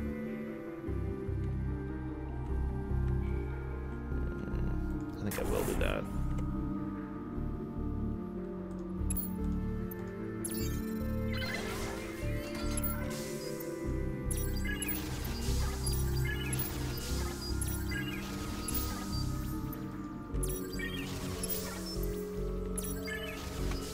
Let he who is without sin probably will not qualify for lamentation, but I never know until I watch it.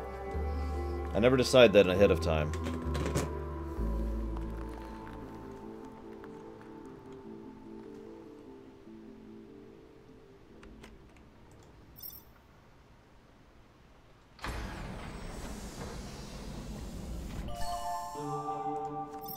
Let's see, what are you selling? Nothing, really.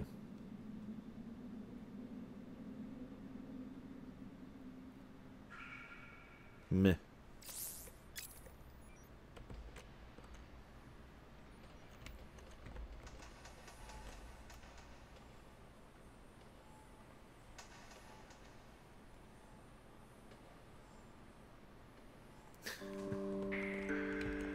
What's funny, Reach, I don't know if you're aware of this, but in another Star Trek movie, they had a pretty similar shot. It was an Into Darkness.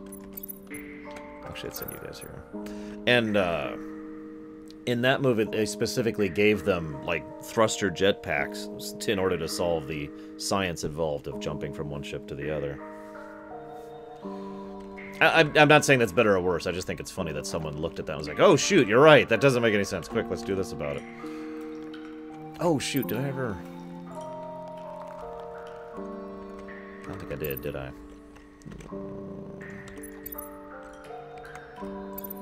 Let's go figure this out.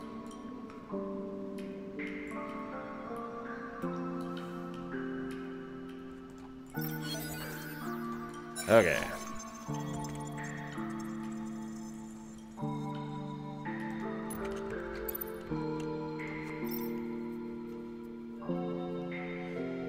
What is Sexy Beach 3? I mean, I can guess based on the name, but what is it?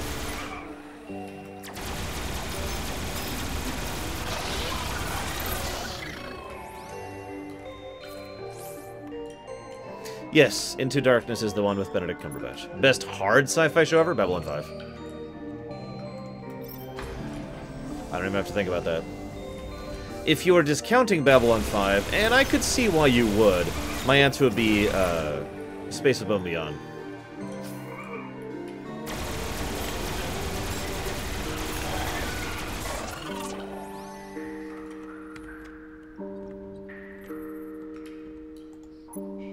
Space Above and Beyond was a very interesting hard science show.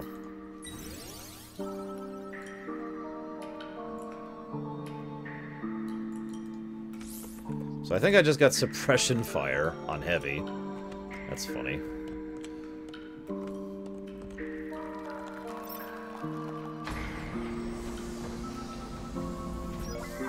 And there's the exit.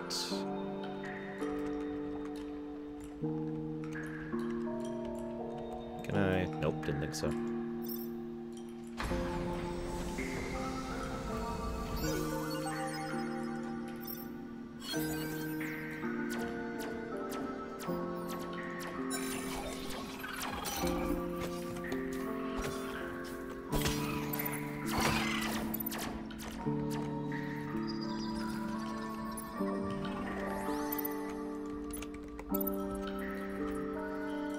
I don't know if you can tell, but I'm using a pretty different strategy this time around.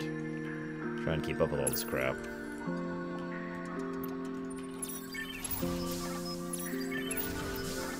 That's not true, Judge. Every time I look at something old, people yell and rant about how terrible I am. See the last several ruminations for an example of that.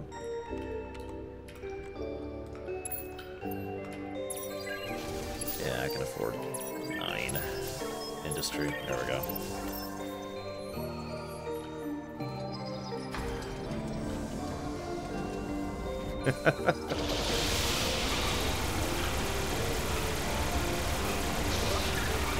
Honestly, Into Darkness didn't qualify for a limitation for a reason. Ultimately, all of that really sat upon the writing. The script of Into Darkness was dog crap. Acting, directing were at the very least decent, but the script was terrible.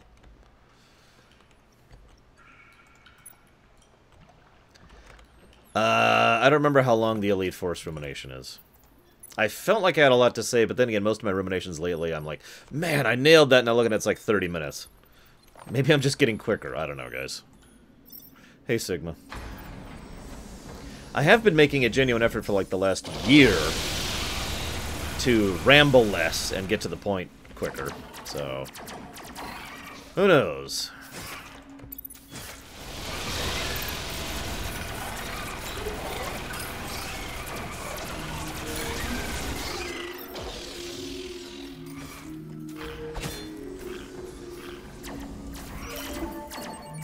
Okay, those will deal with that.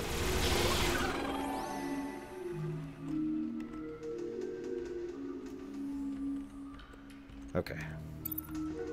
Should I... Well, I don't want to put too many of my eggs in one basket, so we'll level up some of these other people.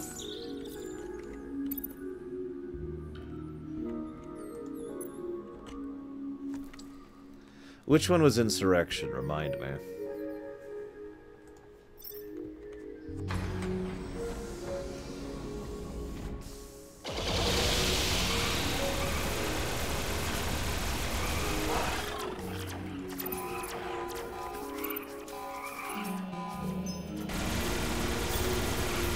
Other than Star Trek 9, of course.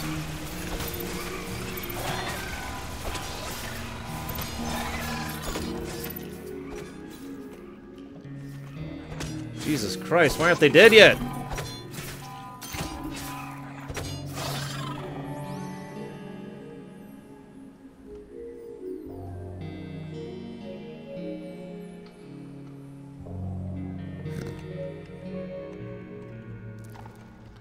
Don't get me going about anti-technologists, because I got plenty to talk about when we get to DS9 on that subject. The one before Tiberium Wars. That doesn't help me at all, Andrew! What happened in it? Like, there's Command & Conquer, then there's Command & Conquer... Yes, that's the Kefka laugh. There's Command & Conquer, which I know. That was the fairly grounded, down-to-earth one between the GDI and the Nod. There's Command & Conquer 2, which went into La La Land and involved Kane having a thing on his face and wanting to send a Tiberium missile. And then everyone after that blurs until the last one, which is the one in which, well, you know, spoiler happens. Okay.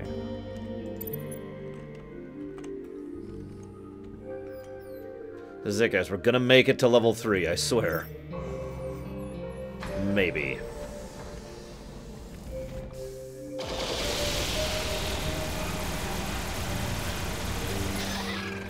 No, I know which one Star Trek Insurrection is. That's Star Trek 9.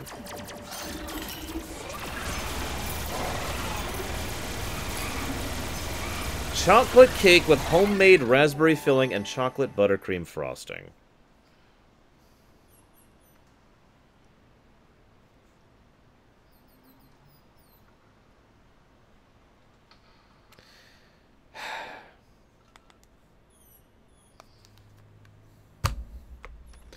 Although I do hate those anti-technology guys in that game.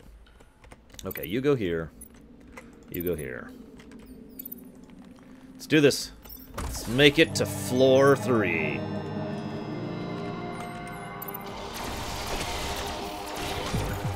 Oh god, why is he going that way?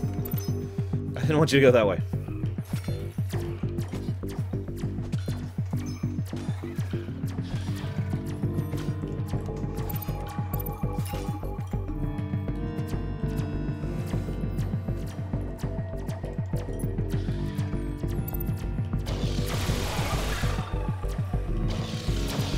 Oh my god, you've played a game I've played, Reach.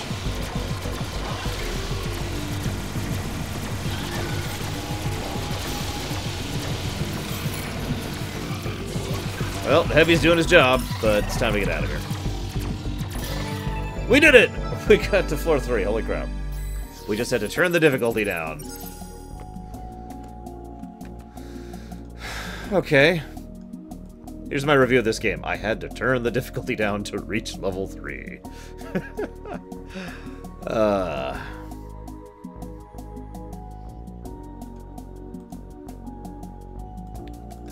Okay. Honestly, Inquisitor, I am kind of thinking that, depending on how much variety we get to this. It's okay, Reach, you know. No, I remember.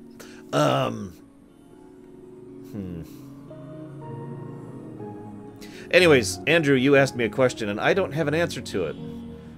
I really don't. I remember being very into the Command & Conquer series, and then I remember that interest going away very quickly, as the series was basically abandoned. Like, it wasn't literally abandoned, but everything I liked about it stopped being there. My opinion, okay? Command & Conquer and Red Alert were good for the time. They got me into RTSs alongside Warcraft 1. So there's some nostalgia there. But they haven't aged well, and I've never really enjoyed going back to them. Red Alert 2 has aged pretty well, but is also really hard to get working on a modern machine. And of course, Red Alert 2 was a game I absolutely loved. Red Alert 3, while much easier to play and overall has, in my opinion, superior gameplay to the previous 2 games, nevertheless didn't quite nail it as far as the characterization and the story. Nevertheless, I very much enjoy Red Alert 3. Command & Conquer 2 I couldn't stand. Like, after Command & Conquer and Red Alert, I was really excited about Command & Conquer 2. And Command & Conquer 2 felt like a cheap sci-fi horror flick that was being pulled on a budget, but rather than it being, like, embracing the ridiculousness, felt like they were trying to be sincerely bad. I didn't like Command & Conquer 2 at all. Then, like I said, the series blurs. There was one Command & Conquer game after that that I liked. And the one game that was after that I liked was the one where the Skrin first show up. Like, there's this whole series of campaigns, and then the Skrin actually show up, and that one was good. I don't remember why, but I liked that one and played it all the way through and really enjoyed it. Then there's the last one, which is when, spoiler stuff happened, and honestly, I felt like that one just wasn't bad, but it felt weird and not like a Command & Conquer game, and I was just... Huh?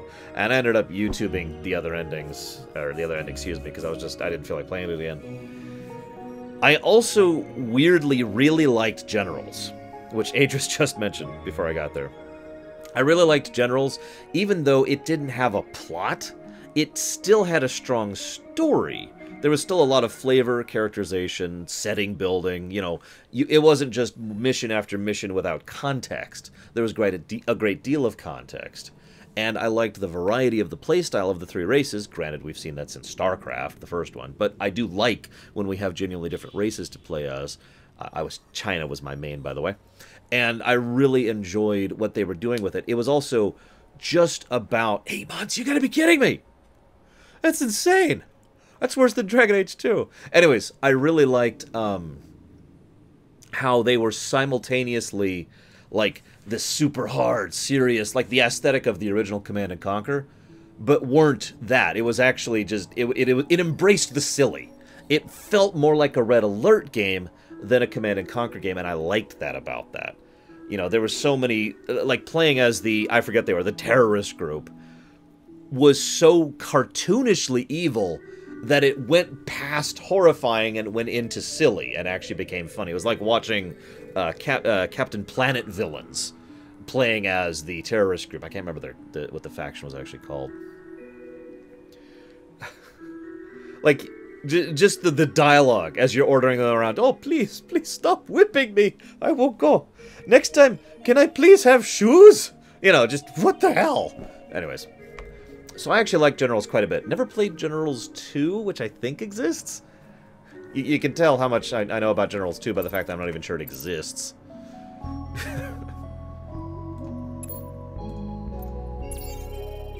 But I think it exists. I have played Kane's Wrath, yes. Kane's Wrath was good stuff. And like I said, I rather enjoyed apparently Tiberium Wars, the one where the Skrin invade. I really did actually like that. It's just disappointing because the one after that didn't follow through on the Skrin at all. I mean, they introduced an alien race, and I'm like, awesome! Let's do it! And then they never did anything with it. And Kane apparently is an alien who's been here for millennia. I don't know. And we always knew something was up with Kane because he was the same age back in Red Alert during World War II, but come on. See, I'm a little cautious now. I've never been to floor 3. 73.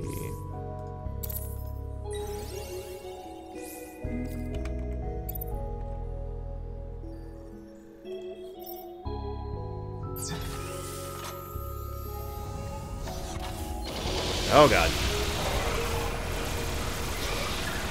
Looks like we're okay. Although the enemies have a lot of health.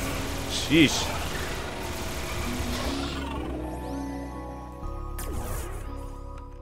But we're okay. We're okay.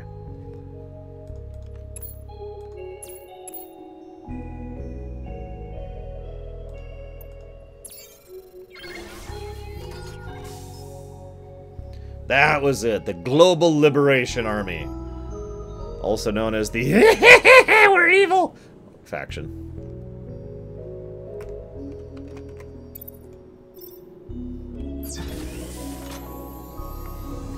They're evil. In case you didn't know.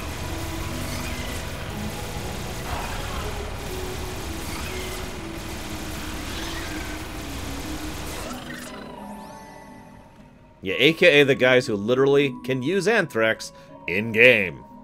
No, seriously, that's really a thing.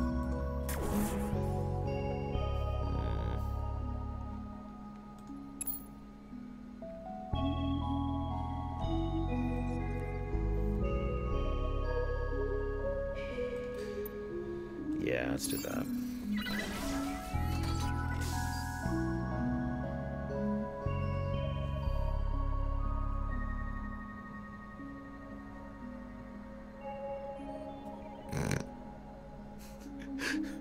I had to reread your sentence like 3 times there, Carbon, because most people don't accuse me of not being analytical.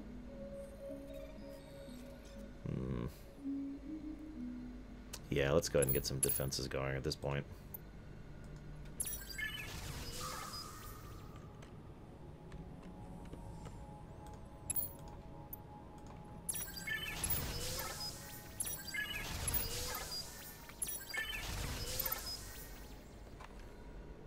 Yeah, let's go north. It's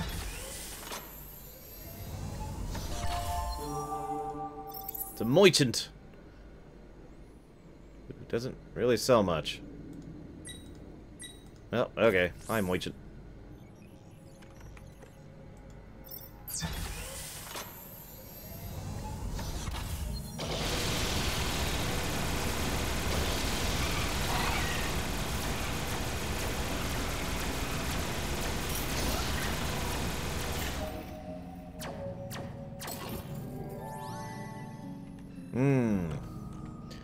I don't know.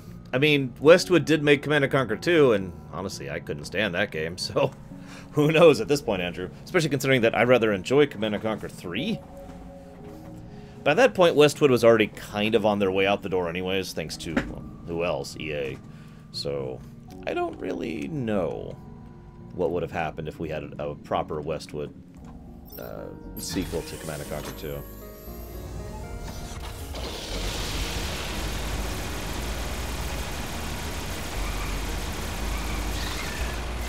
Can you give me an example of what you mean by that, Idris? Out of curiosity.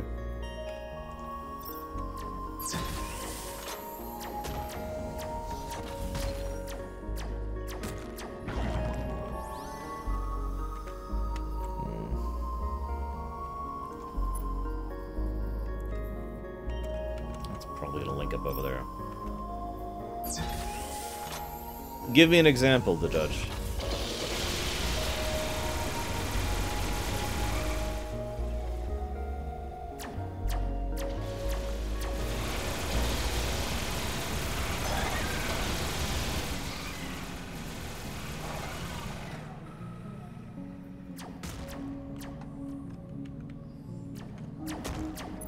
I could see that, Carbon.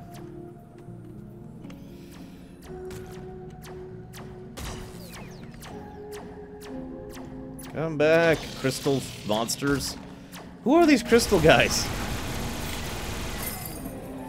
The cat lady. Well, let me go Google the cat lady, because I've never even heard of that. The cat lady.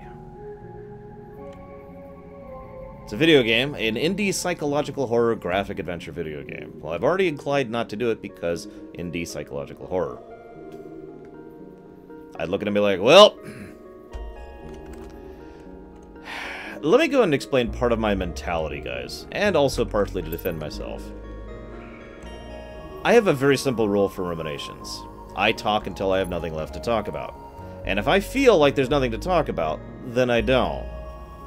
So you're right, I probably don't go as in-depth an analysis as I need to because I don't really feel like there's anything to say there. At that point, I feel like I'm just stating the obvious, and there's no actual point in saying that. This is a game in which resource management is crucial. You know, that there's nothing to say there. There's no reason to bring that up because it's so bloody apparent, you know what I mean?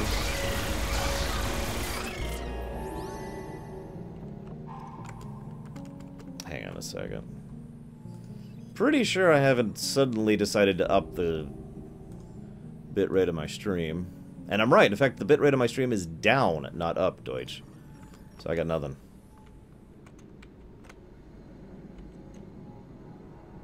Rumination on Tetris? Well, I've already done a lore run on Tetris.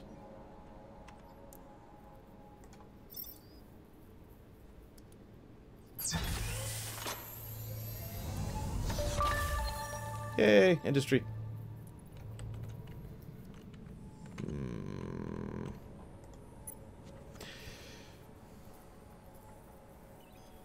Yeah,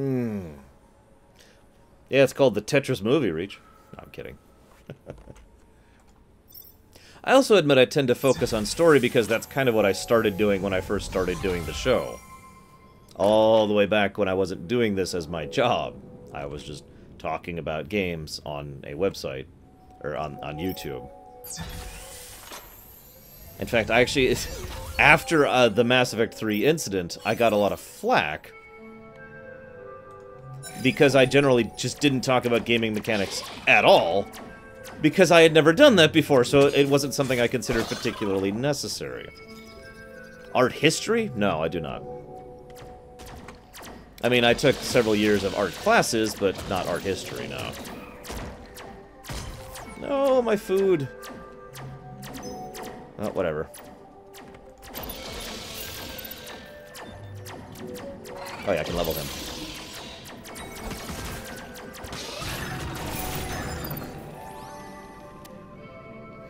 Honestly, I really don't... I'm not what you would call particularly educated.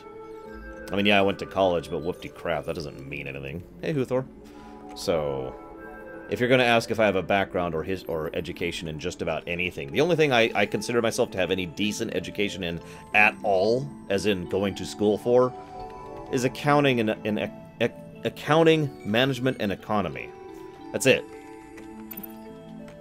Everything else is stuff I've picked up over the years through action. Yes, people can back out from combat. I can control each person individually.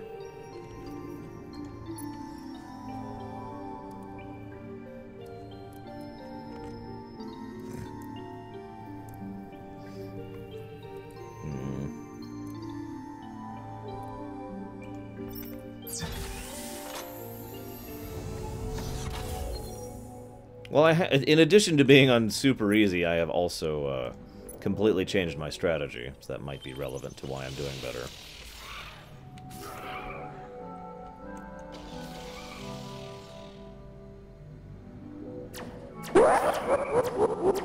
Hi, Kefka. Thanks, Shadow Machine.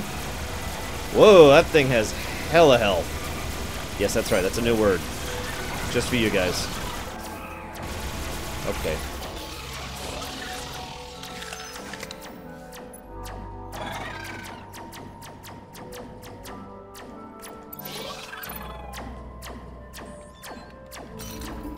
I'm sorry, I haven't even really been processing who you're talking about, Judge. and I don't really have time, and so I usually don't. I don't...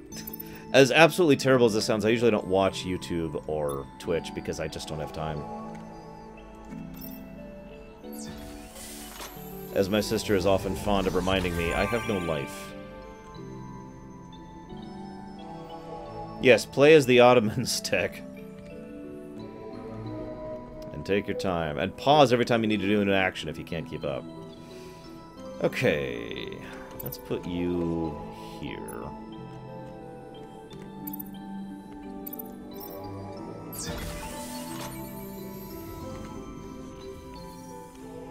What, Dr. McNinja style, Judge?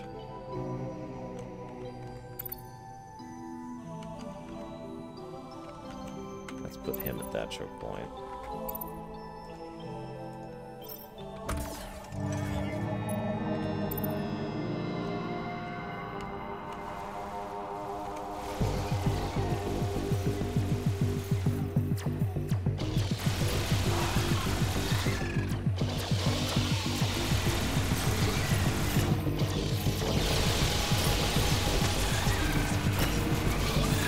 Sure, Reach, go ahead.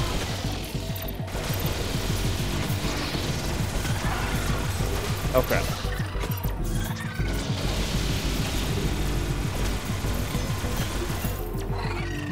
Okay. I wonder how long you could just farm here. I wonder if that's actually a valid strategy. Because you get dust for doing this.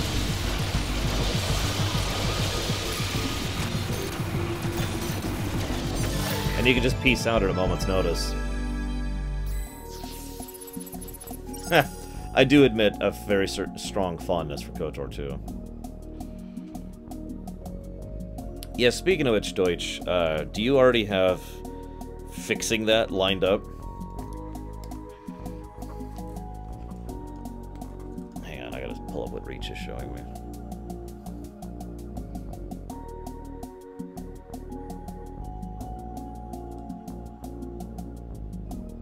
I remember that mission. I don't remember why, but I remember that mission. Oh, we're done. Woo!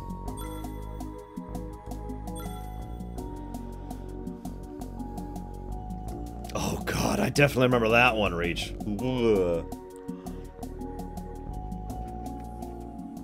I'm sorry, Shadow Machine. I didn't mean to take your bits.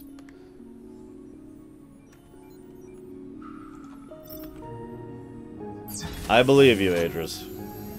God, I haven't actually played Command & Conquer 3 since it came out. It's the last time I actually played that game. And I remember being absolutely destroyed by it.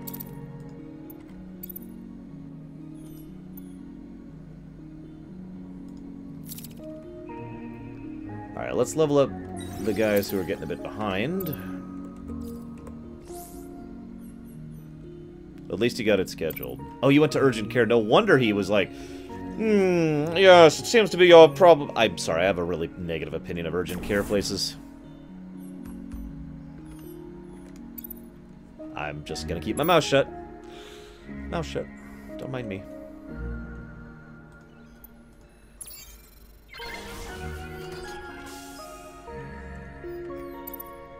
Well, of course they do, Reach.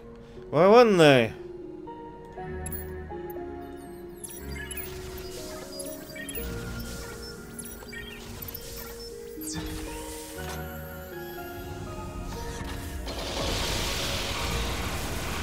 Okay, looks like we're still capable of killing stuff.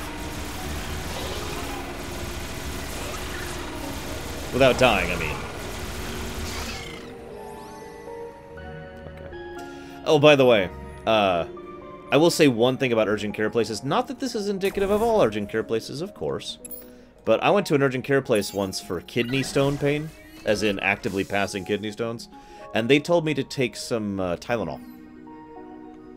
That was their reaction after I went in and paid the $100-something bucks and said, hey, look at this, and they said, take some Tylenol. Shoot me out the door.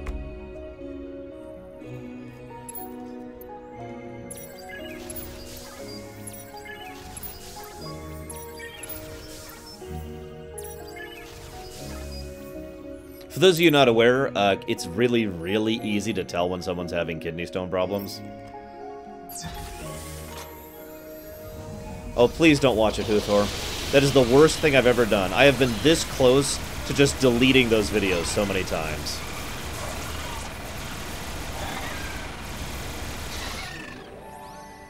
Just, ugh. We are on floor 4 now, Inquisitor. And we're getting a little more cautious.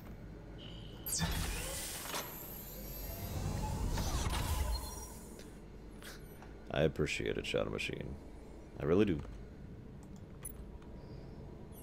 No, please don't. I'm not kidding. The tour videos were crap. I made the... Okay, so what I did was what I usually do. Worst to best. So I started off doing Trooper. At the time, I had the intention to do all 8 storylines all the way through, because this was when the class quests were giving, I think, 16 times the experience. So up until about Hoth, you could stay ahead of the curve. After about Hoth, you got pushed back to the curve. By the time you got to Belsavis and Corellia, you were officially behind the curve and needed to go do other quests to really be at level. So I actually did all of the Trooper storyline, and by the end, I was actively hating the game. And just sitting here and trying really hard not to be too negative, and failing at it. So, then we did Jedi Knight, which in my opinion is the second worst storyline. I made it about a third of the way through that one before I was like, okay, this is terrible and slow and stupid and boring and dumb. So then we truncated it significantly. I did a run-through of Sith Warrior, in my opinion, the second best storyline, and then Agent, the best storyline. Those actually went pretty well. I'm reasonably pleased with those ones, but the problem was I was already so negatively biased towards the game because of Trooper and because of Jedi Knight that I was already in kind of a negative mindset to begin with. And none of that actually stopped the game from having huge sections of nothing happening and nothing to do. I found myself so often while I was streaming just sitting there thinking, I have nothing to say. I have nothing to say. And I would sit there and frantically run through my head trying to come up with something to talk about. It's one of the reasons why we started talking about revamping Phantom Menace, which is actually something I was complained about, believe it or not. But I started talking about how I would redo Phantom Menace because it was something to talk about while I was going through extremely boring, lengthy sections of dull. No offense to anybody who likes Tor, but God, that was just a slog. Ooh, yes.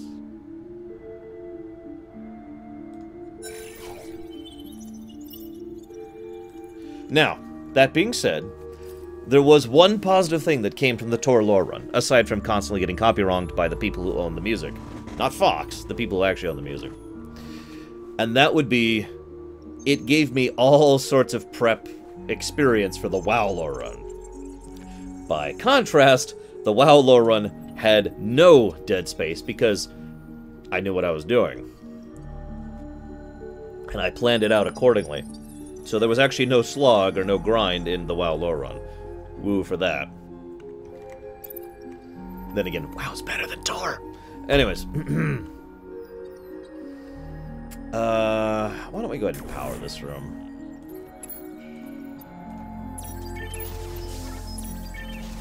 Gilfa, Doala, Gilfa.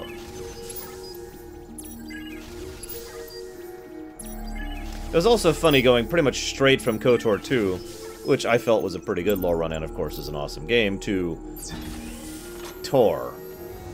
Tor Trooper, to be more specific.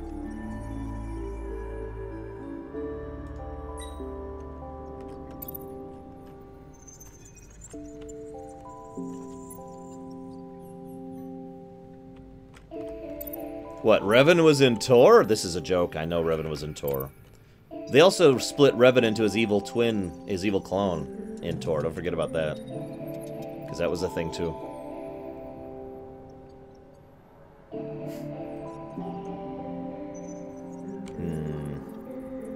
Yeah, I can afford it.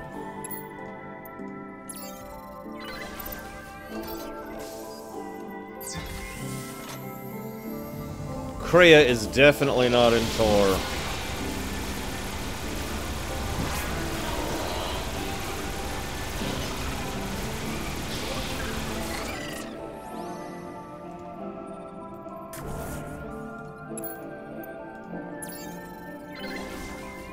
This is true, Reach. No, no, no. Nope. One more turn. With all of that amazing free time I have, Shadow Machine, I will definitely do that. I mean, that being said, it's not like I'm disinterested in the idea of going through Fallen Empire. It's just, yeah.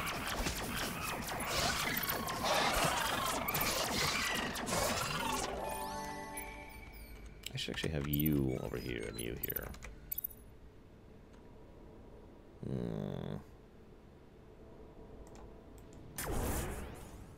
Reach hasn't played any game.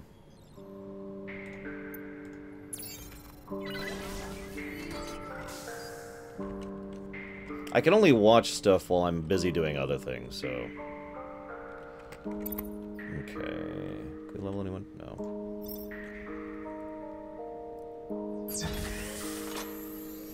I will say this, I do like what they did with Scorpio in Fallen Empire. I'm not going to say what, I'm just going to comment that I like what they did with it, and move on.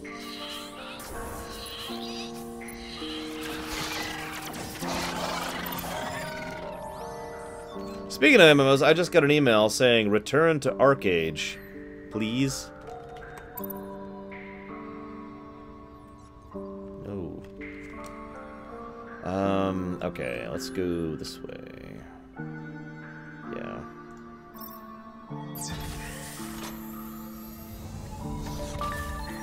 Ooh, vending machine. Well, see, I can't watch stuff while I'm playing for Rumination, Adris, because I need to have all my focus on the game. I've got my notepad, like, in my lap, ready to go. So I can't do that. So I can only watch stuff while I am editing, and I usually have most of my focus on editing, so I don't usually watch stuff while I'm editing either. There are occasions when I can watch stuff while editing, but not that often. Arcage was a sandbox PvP ground-based MMO, which is about as interesting as that sounds.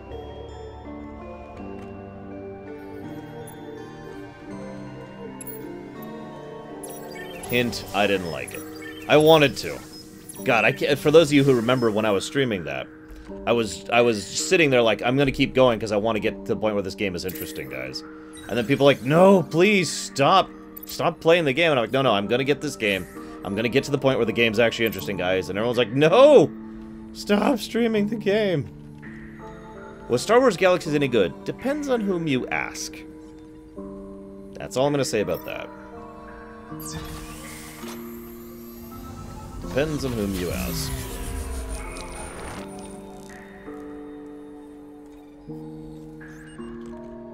Oh, God damn it, that was my frickin' research node. Ooh. Oh, yes, let's do that, definitely. 3 more doors. Hey, Juju's.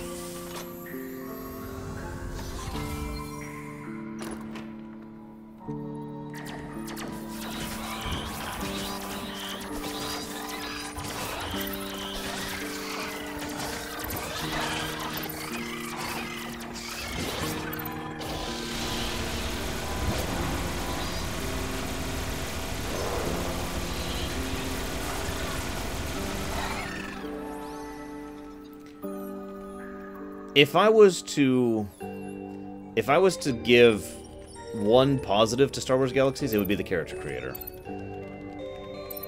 That was a really nice character creator in Star Wars Galaxies.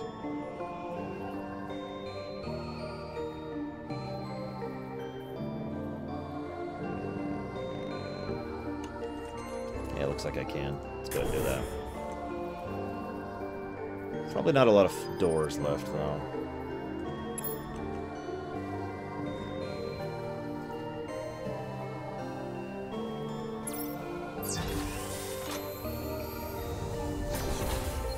Don't forget the original method of becoming a Jedi in Star Wars Galaxies.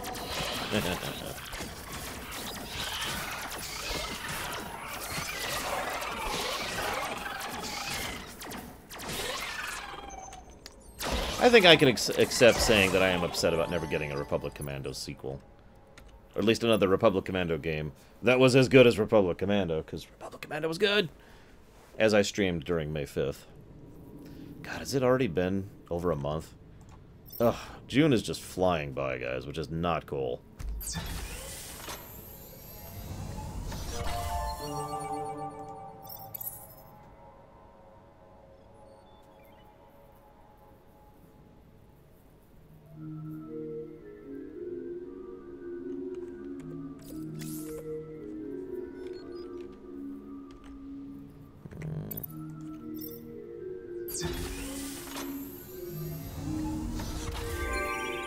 Jeez, there's the exit.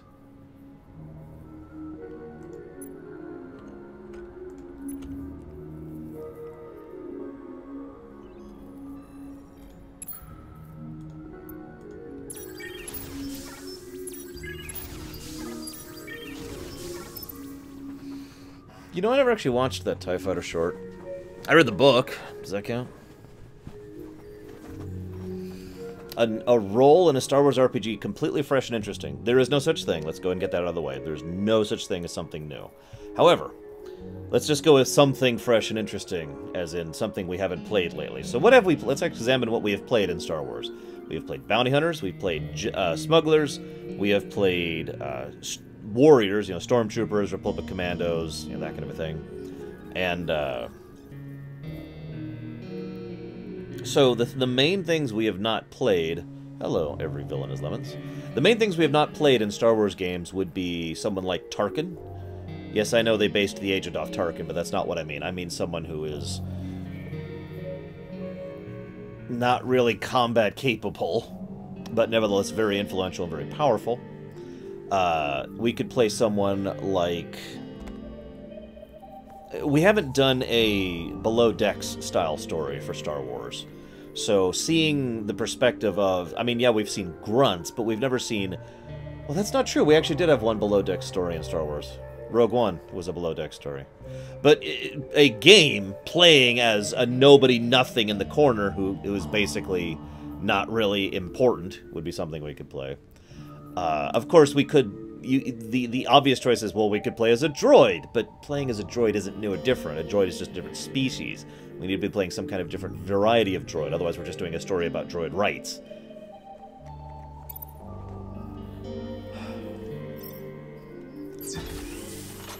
No, we haven't played a game where you play as someone like Jar Jar. Thank God.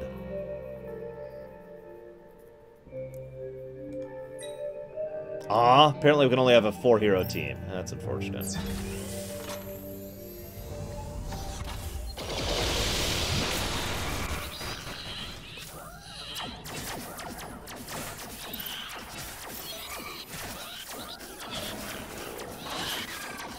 Damn. You can't research without turns. That's actually funny.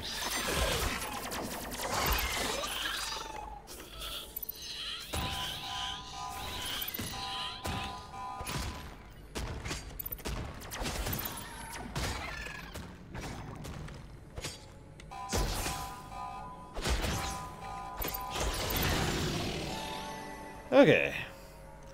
Well, see, a Wookiee is no real different from a warrior type thing, again. If you're going for something new, different, interesting. Yes, Jar Jar was totally a Sith Lord, guys. Spoiler alert. Been meaning to tell you about that. Jar Jar, Sith Lord.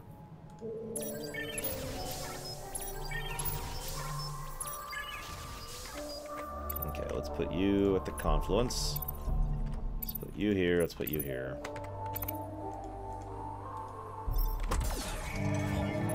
See if we can make it to room 5, guys.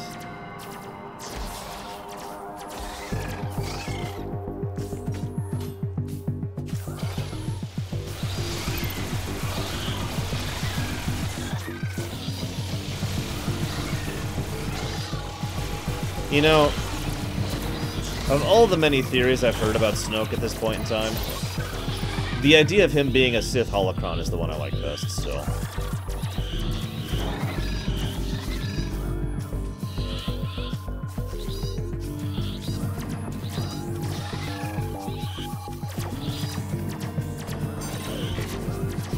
Okay, our defenses are working a little too well. I was going to farm a bit before we ended this. Whatever, let's go.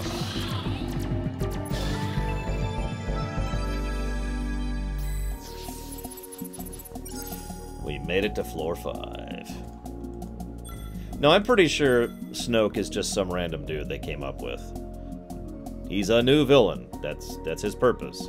A new bad guy. Hey, Rickard. So this is a pseudo turn-based, base management style dungeon crawler, Rickard.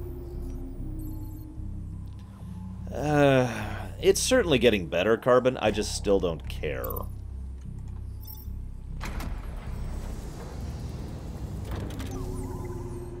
And that's just the harshness of it. I just don't actually care.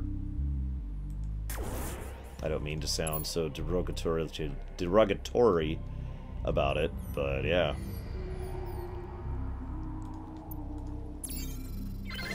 Yeah, I almost guarantee it's not Plagueis.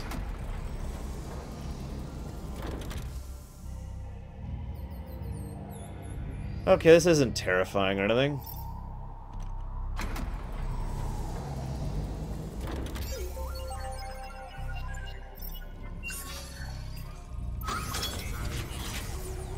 I don't like this level.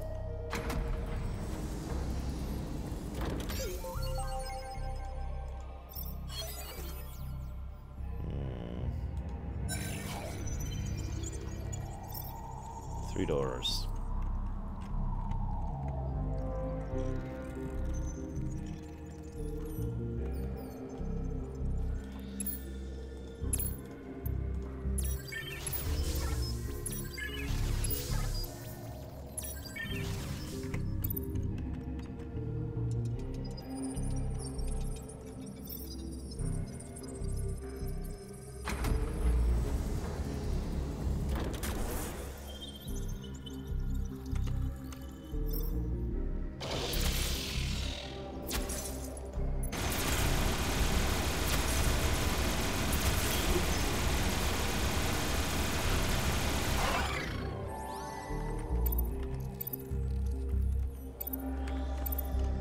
Let's send you here. And you, actually.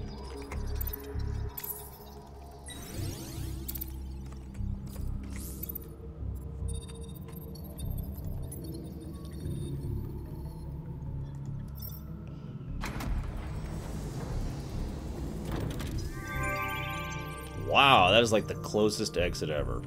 But we need to farm some more, so let's go do that.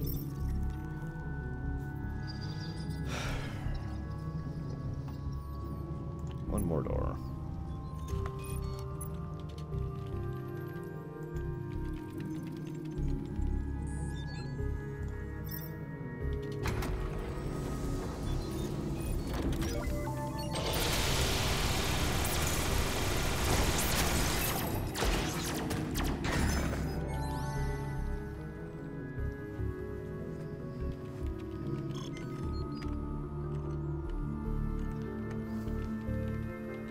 What do you want to bet that Snoke's connected to them bringing back the wheels of the Force? What do you want to bet?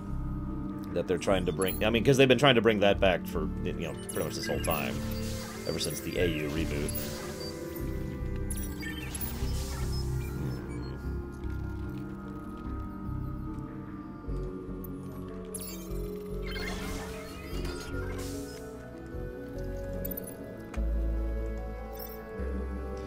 No, it's like W-H-I-L-S, I believe is how it's spelled, Bregman. Ooh, 100 research for that. Oh, we have to start working on that.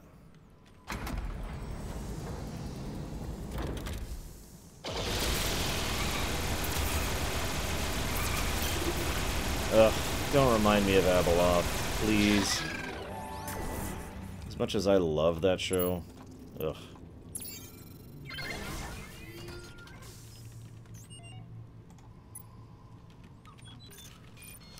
Brigwin, good. It's my reaction to you.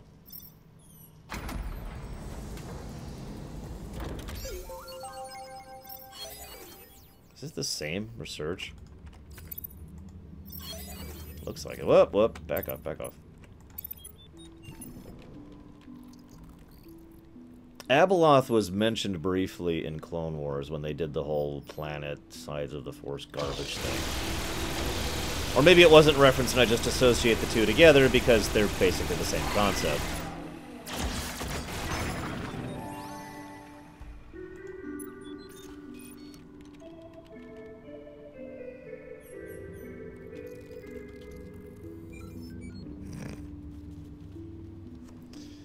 Yeah, it is, Reach. It is an unfortunate fact, and I know this is going to sound really terrible, that most stories seem to be pinned into the idea that the good guys have to win. I know that sounds weird, but I don't really get why they do that. It's not like you can't have a story where good is accomplished while still having the bad guys win. And I hate to keep going back to this, but we already did that with Rogue One. Is it obvious I like Rogue One?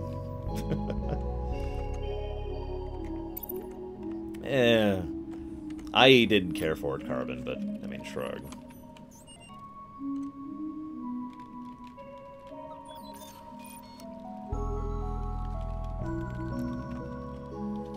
Screw it, let's just get some more research going. There we go. Go get that going.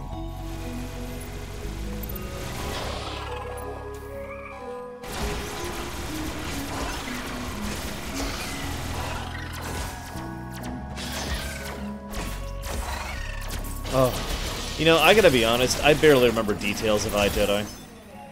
Because it was crap. I'm sorry. I didn't like iJedi at all.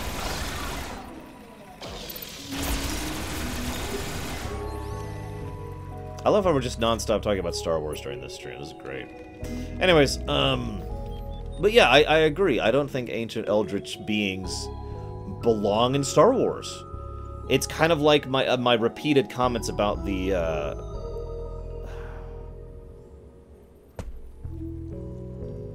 I can't think of the name of it. The frickin' pit in Tatooine. God, what's the name of that thing? Anyways, I don't think that pit belongs in Star Wars. I don't. Sarlacc, thank you. I don't think the Sarlacc is a thing that belongs in Star Wars. It is such a level of horrifying monstrosity that it's just... Why is that in this? It goes back to that old argument, actually, which I'm sure you guys have heard in some extent or another, which is, how do we define what belongs in a particular thing? Like, for example, should we be allowed to do a story in Star Trek about a prostitute? Just to give you a weird example of this. I'm not saying like a super raunchy... Well, yeah, I am saying a super raunchy story. Should that belong in Star Trek? Should we do a story in Star Wars about ancient Cthulhu-esque monsters? You know, should we do a story in a Final Fantasy about paperwork being done and the ramifications of an individual's life, right? You see where I'm going with this? Now, this is always, of course, going to be dependent on the specific individual circumstances, but it is my opinion that in some cases certain things just shouldn't be in certain franchises. And I think that the Cthulhu-esque thing that they've been pulling into Star Wars shouldn't be there. My opinion. Feel free to hate me forever. It's okay. I understand. One more turn.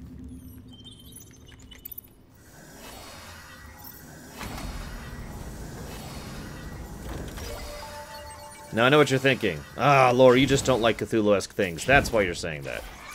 No, actually. Because that worked pretty well over in Mass Effect 2. In Mass Effect 2, they brought Cthulhu-esque Lovecraftian concepts into the game, and it fit pretty well with the Reapers and how they worked. It also wasn't overdone and super gross as it could have been, so that worked out as well. Last time I raided in WoW.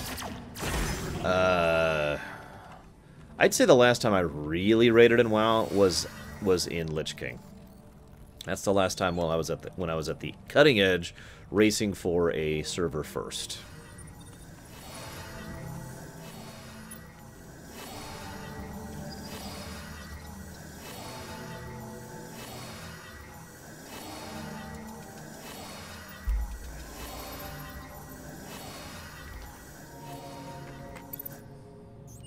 Yes, there is the worm.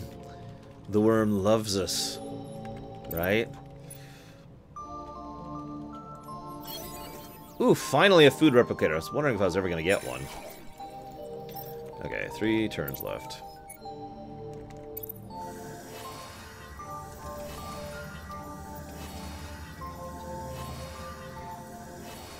Oh yeah, that's another thing I didn't think feels that belongs in Star Wars. Giant memory-raping tentacle monsters. I loved that movie, but what the hell was up with that? And yeah, I actually agree with you on that, Huthor. On the thematic significance there.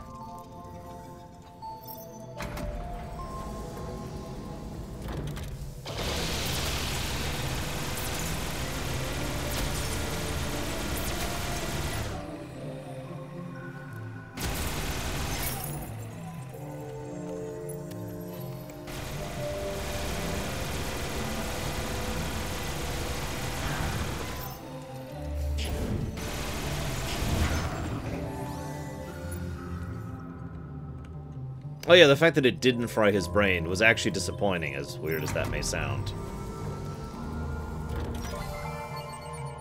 Not saying I wanted his brain to be fried, but I wanted his brain to be fried. And it wasn't, and I was disappointed by that.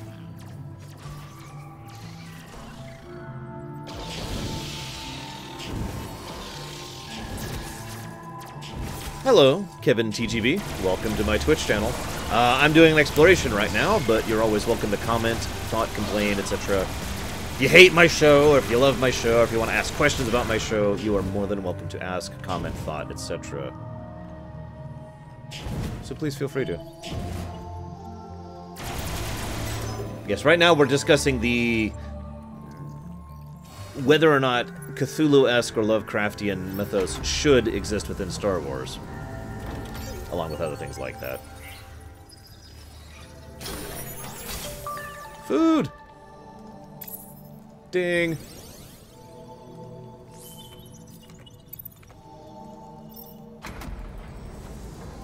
Basically, if Lovecraftian or Cthulhu-esque concepts should belong in a franchise like Star Wars. Kind of like the Sarlacc, as something we've already talked about. Or Abeloth is actually another good example of this. Of things that are actually in Star Wars. I think I have enough to do that, so we're going to go ahead and lock this off to the north here. And I think we're going to go ahead and get some prisoner rods going.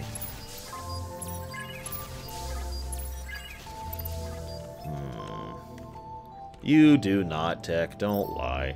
By the way, if you want any help with EU4, I was streaming it recently, and I actually talked about the concepts of the game and my own experience as a newbie player, because I was trying to talk about it to Preacher. Preacher was thinking about picking up the game. So if you watch that, that's a pretty good discussion of how to start going with that game. And I show everything off on camera while I'm doing it, of course. Okay, how are we doing down here? Gosh, I keep leveling him and it just keeps not mattering.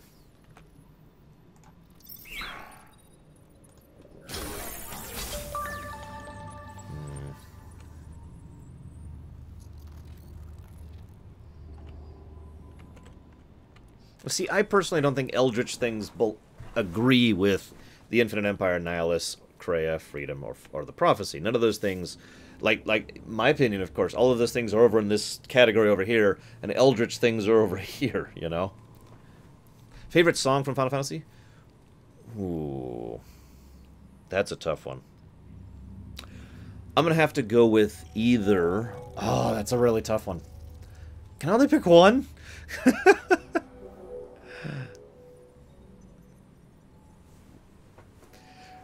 Favorite song of FF9? Skirmish of the Silver Dragons. I know that one immediately. Don't even have to think about that. Like, if you break it down to a game, I can pick two. Okay, hang on.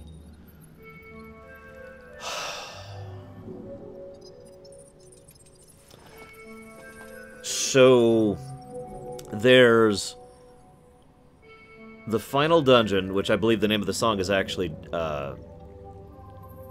I don't remember the name of the song. It's the final dungeon song from FF4. The overworld from FF4, the Four Fiends fight from FF4, the overworld from FF6, not Searching for Friends, the basic overworld from FF6. Skirmish of the Silver Dragons from FF9. So those are my 5. Pick 2 from that list. I don't know, dude. What about the Fong? Alright, I'm putting a 15 muffin bounty on killing Shadow Machine as horribly as possible. Hey, Munjak. That's what I'm here for, man. Dying horribly for your amusement.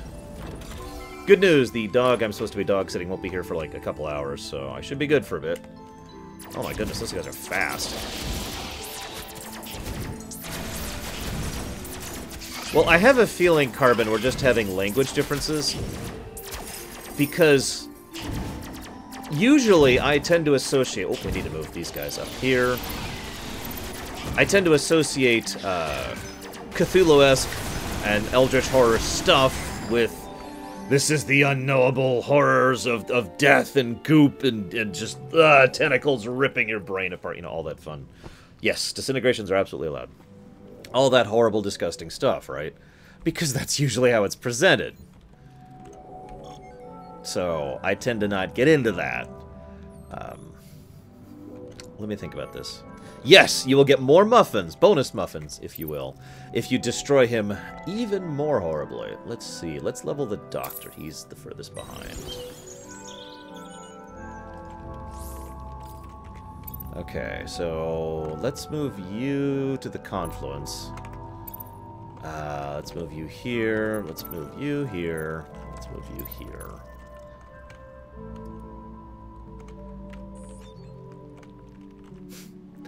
I really hope we get a PC version of the FF12 remaster. It looks great. I mean, I own a PS4, I just want a PC version. But I am still hyped about it regardless. Alright, let's do this. Go!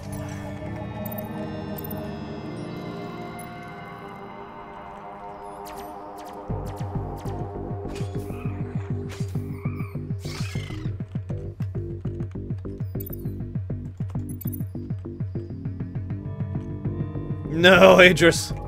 There's nothing worse than that. Nothing.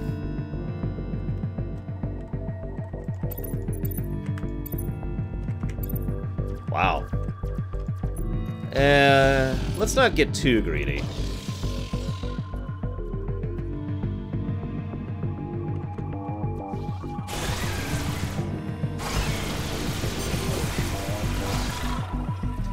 You know I'm right, though, Judge. Not that that's what it is, but that's how it tends to be presented.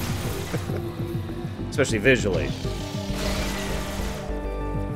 Alright, let's stop getting greedy. Let's get out of here.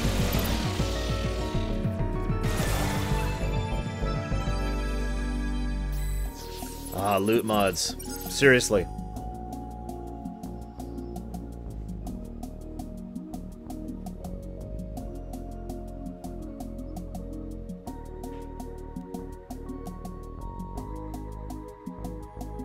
Personally, now this is probably some of my Kingdom Hearts enjoyment coming in here and my own Star Wars enjoyment coming in here, but I tend to prefer the idea that dark and light are both necessary when done properly. What I mean by that is, it is the easy and lazy thing to say light is good forever, or dark is good forever, or dark is bad forever, or light is bad forever. Because it's lazy and it's simple, because there's no actual thought that's needed there. It's just defined. You don't have to think about it. You don't have to understand. You don't have to try. I prefer the perspective that if you take a balanced approach which requires careful thought and effort, and of course you have to constantly be walking that tightrope, in other words something you have to actually work at, that's what that works at. So in my opinion, Cecil is embracing the darkness of his past in order to be able to move forward regardless of it. My opinion, of course. I'm sorry, Rickard. I think I did, yeah. That would be horrible, Lurker. Don't do that. I admit I tend to not like extra-dimensional stuff, but that might be because of how it's usually presented in fiction. As we just kind of mentioned.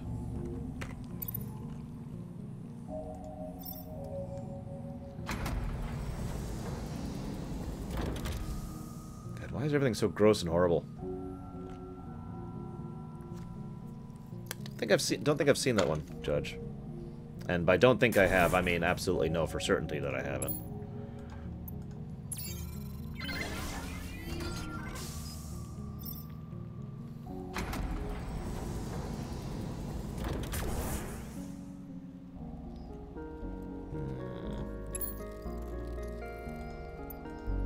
Tell you what, Lurker, I will give you 12 muffins. But every single one of them is that amazing muffin I haven't had in years, which was like white chocolate bits mixed in with raspberries and this really like thick, doughy thing so it's not dry and it's got tons of flavor even on just the cake part of it. I also admit I'm not into despair in fiction because I have depression issues in real life, and I don't really feel like thinking that my life is completely worthless or meaningless because then I will kill myself, and I don't really feel like doing that right now.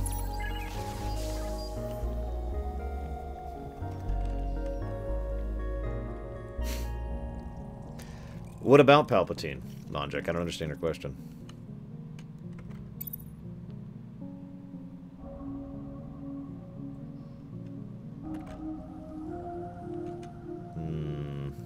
Let's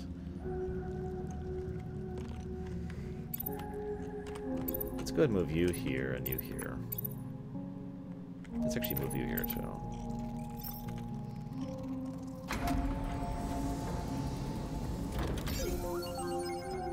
What do we got? What's our research?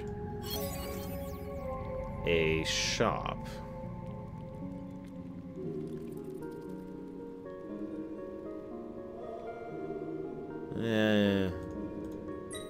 Ooh, food replicator. Yes.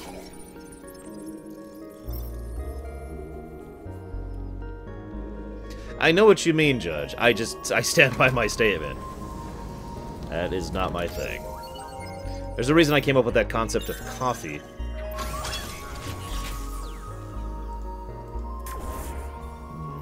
Let's go ahead and get some science going. We can always have more science in our lives, right?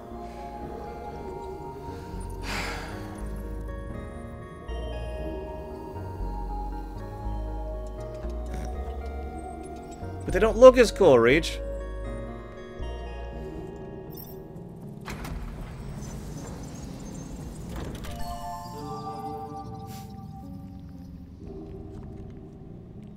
I have no idea, Guru of Time. I know Deutsch probably won't be joining us, which sucks. But whatever, as they say.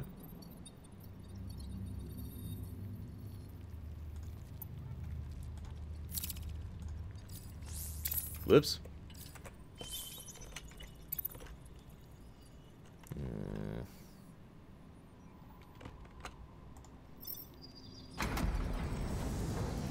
So, Rickard, did you ever repeat your question? Because I still haven't seen it. I'm not ignoring you, I swears. If I don't see a question, it's... I don't see a question. I'm not ignoring you.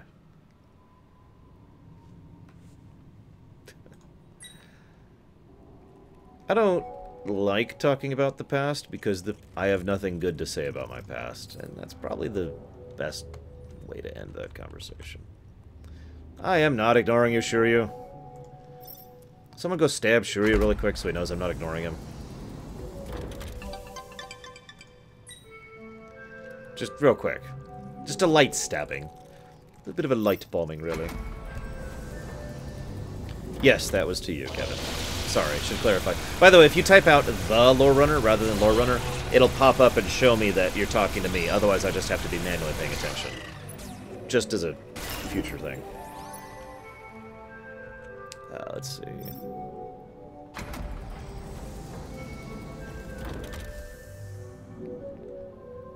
Whoa, whoa, whoa.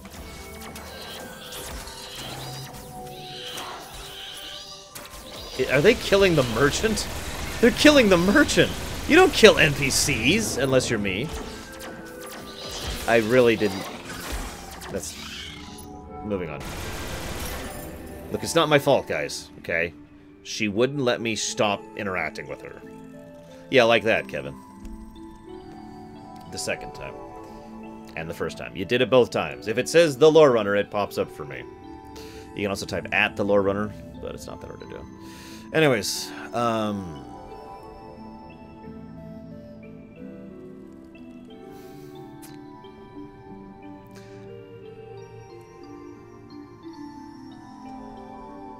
I'm not sure I have any good advice for you, Rickard. Oh, well that's because Palpatine was awesome, Monjack. At least, in some versions of Palpatine, he was awesome.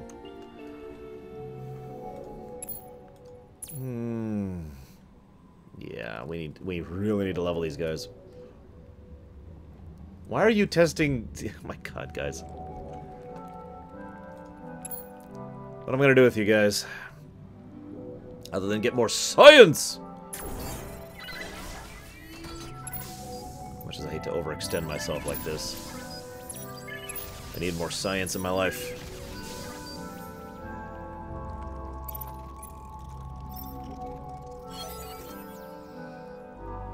Yeah. Something good.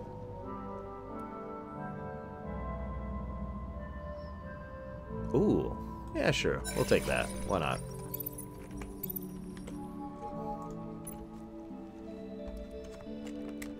Well, yeah, Reach. I mean, they're just kind of chilling, right?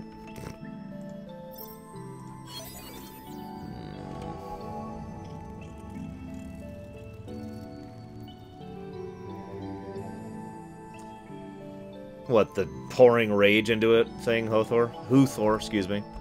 Because I've only seen bits of that comic. I haven't actually read the comic myself.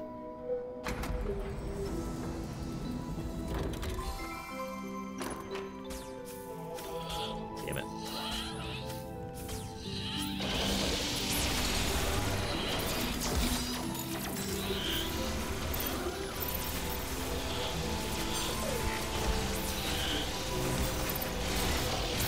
Gosh darn it. There's the go. Worst vault experiment?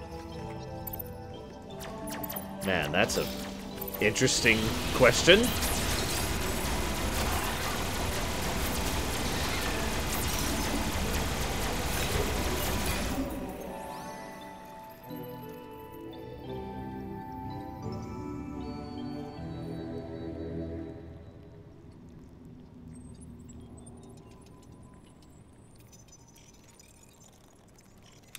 So, most of the vault experiments are just crazy, insane evil, right? But the thing I think, if you sat me down and said, define the worst vault experiment, it would be the one that's crazy evil for no reason. And the one that comes to my mind immediately on that is the drug rehab one in Fallout 4. There was no real reason or purpose behind doing that. It was just kind of sick curiosity. And so they just sort of... And in addition to that, it also did what I personally consider to be one of the most evil things you can do. Offer support, love, care, you know, a sanctuary, and then betray someone. It's one of the reasons Sanctuary over in Mass Effect 3 pissed me off so much, because that type of evil is one of the worst type of evils, to me personally, that type of personal level betrayal. I'm really trying not to say the word personal so much, it's just kind of working out that way.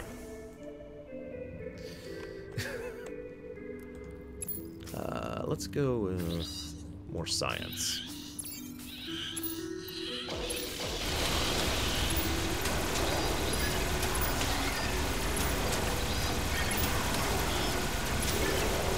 How are we doing? We good? We good. Well, the problem is, realistically, those vaults are actually horrifying. Both the man one and the woman one. The problem is those were jokes made by Penny Arcade, so it's hard to take them seriously. That being said, if we were to actually seriously sit down and think about a vault where there's 999 men and one woman, and 999 women and one man, both of those vaults are absolutely horrific. Now, I can't believe I'm even saying this, but at least those ones have the possibility of being for some purpose other than, in this case, trying to figure out what a society will do when 1/2 of what is required for society to exist is suddenly in short supply. See you around there, Bruno.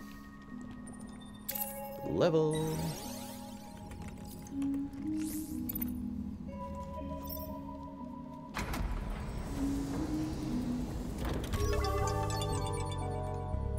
God, that one was pretty messed up, Carbon. I don't disagree. But then again, they were all kind of messed up. No, trust me, Shadow Machine. You really wouldn't. Hang on. Scroll up. Ah! Hang on, Shiryu. Hang on. I have a site. I have a website that I use specifically for those animated GIFs for 4-Jump Fiesta, which I'll be using again when we do 4-Jump Fiesta whenever we get there. I think it's in July, I'm pretty sure is when we're finally going to have time to do 4-Jump Fiesta. Where did I put those GIFs? Yes, it's pronounced GIFs! I don't care what you say. If you say otherwise, you get no GIFs. There it is. Boom. There you go. Hang on, I need to let the dog out. I'll be right back.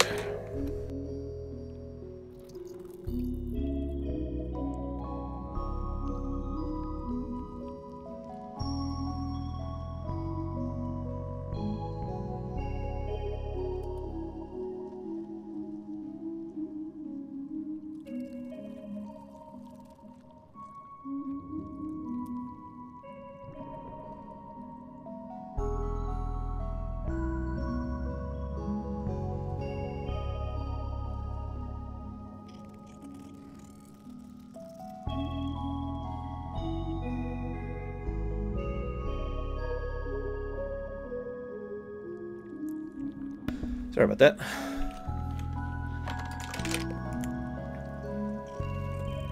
I knew it, Kevin. You secretly hate me. It's okay. I don't mind. I am secretly hated by everyone. So, we were on a prisoner ship. Prisoner ship landed, and we're trying to reach the surface. That's the story, the full extent of it. It is a resource management, pseudo-time-based, dungeon-crawling exploration game. It is a weird hybrid. It's actually quite fun, at least in concept, and I do find it interesting. I guess this would be tactics? The tactics of what's going on here are interesting to keep up with and to pay attention to and to try to manage, because you have a resource in this game, and I don't mean industry, science, and food and money, these 4 things in the upper corner. Those are not the resource that really matter. The resource that matters is doors. Doors, every time you open a door, you get those resources up top, which are required for everything. Every time you open a door, more enemies can spawn, usually do. Every time you open a door, your research advances 1 point. Doors are actually what this entire game functions around. And so managing when you open doors, with whom, how, is pretty much all of the tactical consideration that goes into the game, and I like that. It's fun. It's interesting. It's one of the reasons why I wanted to keep going with this stupid game, despite the fact that I was dying horribly on the easy difficulty.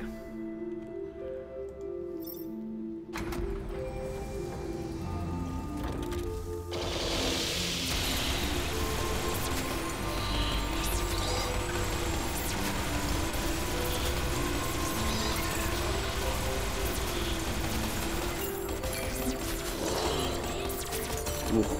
Yeah, let's go save our research. Yes, I am Pretzel, very much. Also, someone mentioned E3. Take a drink. Alright. So let's go ahead and head over here.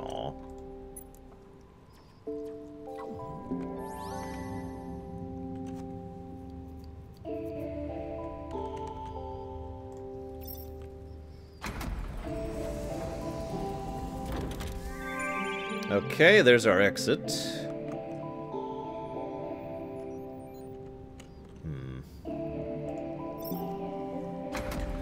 Best Mario and Luigi on the 3DS. Well, I haven't actually played all the way through, What's it called? It's like right here. I have it right here. I thought I did. What the hell? Where's my Mario and Luigi? Oh, here it is. No? Where the heck is my Mario and Luigi? Well, anyways, I haven't played the Paper Mario and Mario and Luigi crossover one yet, so based on the ones I've played, I'd have to go with Dream Team. Although Bowser's Inside Story is really, really, really good. In fact, I'm tempted to just change my mind on that and give that to Bowser's Inside Story, because Bowser's Inside Story is awesome.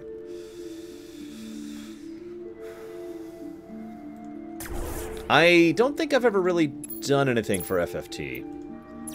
Not really by design, it's just never really come up. Yeah, no kidding, Reach. Most powerful Force user ever. Define powerful. I know, that sounds like a cheap answer, but I'm serious.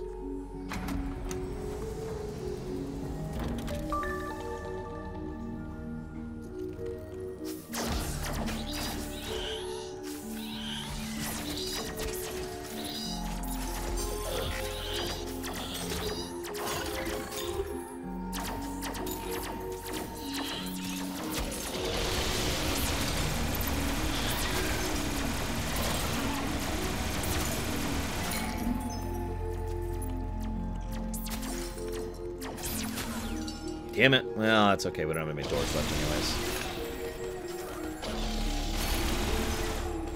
Why is Deep Space Nine awesome? Well, that's a complicated topic, but I can actually tell you what I personally believe to be the reason why DS9 is awesome. You ready for this? Because it's a twofold answer. Reason number one. Because Rick Berman kept his greasy, stupid mitts off the project. Now, of course, that sounds like a joke, but that is true. Rick Berman basically, meddled with DS9 and got it going, and then wandered off to Voyager, and then never went back to DS9, except to occasionally meddle. So, that's reason number one. They didn't have a lot of Rick Berman influence. Reason number two. DS9 was in constant threat of cancellation.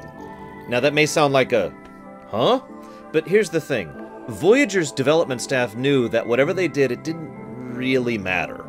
Because Voyager was guaranteed the seasons because they were a flagship show on a new network. So Voyager didn't have to worry about, oh god, if I don't do something amazing, it'll end, or didn't have to put out a great product, or didn't have to really try, in other words. The Voyager staff, I'm not saying the Voyager staff didn't try, at least at times, but I'm saying there was no need to it. By contrast, DS9 was constantly threatened with cancellation. And so the DS9 staff, and this is true from interviews and whatnot, we already know this, was constantly trying to push the envelope. A, because some of them thought, well, we're going to be canceled anyways, we might as well do something real with it. And B, because some people were trying to push the envelope to keep viewership interested so they wouldn't get canceled. Third reason, a lot of the writers of DS9 were Star Trek fans.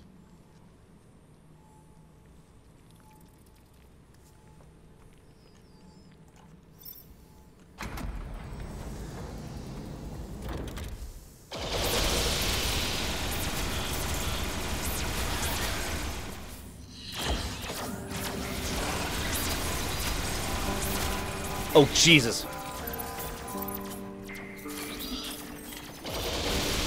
No, I remember Huthor. I just haven't actually gotten a chance to do so.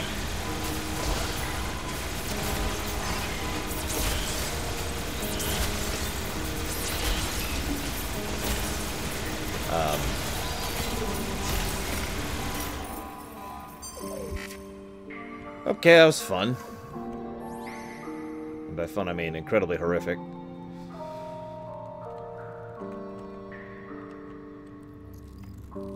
Well, I'm going to give you a fourth fold just for that, Dr. Nimbus. Let's see.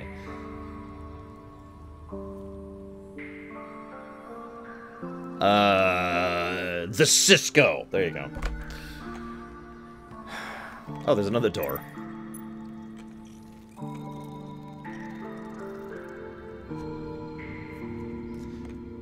Most powerful in that they are able to affect the most amount of people purely with the Force. Palpatine. I'm sorry. Let me go and explain my answer, because there's three other people who should be on that list. First and foremost, Vishay. Now, Vishay is actually probably stronger on the Force than Palpatine. But Vishay doesn't exist, so he's not canon and therefore is not part of the equation. The second answer is Luke.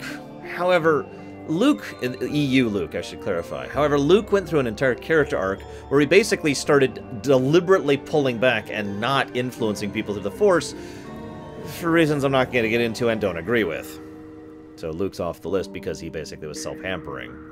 And the third person who should be on that list is Nihilus.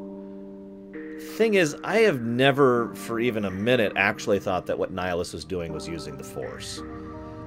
Nihilus, to me, is more like the opposite of the Force, that he is, rather than this life and essence and power that reaches out to do things, he is pulling everything inwards, rather than pushing everything out, to stretch a metaphor here. So I've never actually considered Nihilus a Force user.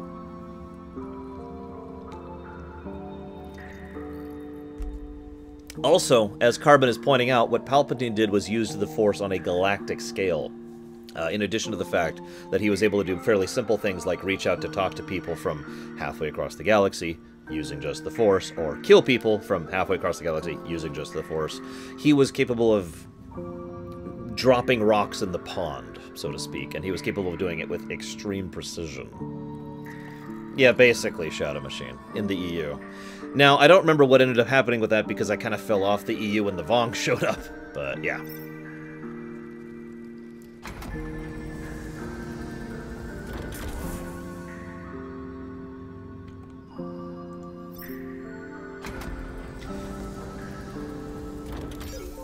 I have no idea, Reach. Yeah, sure, we'll activate it. What do we get?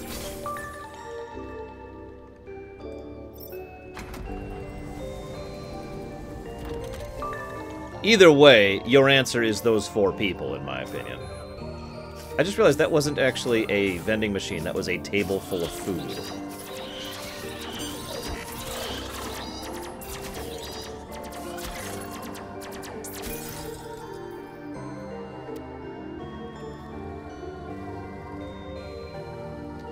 I actually agree with you on that, Reach. But I hate the Vong. And for reasons I've gone over so many times, it feels boring to talk about it at this point.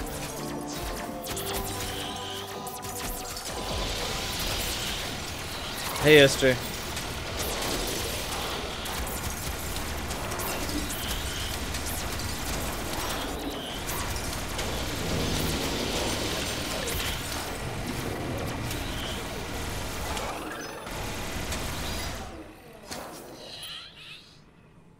Yes, I know, Reach.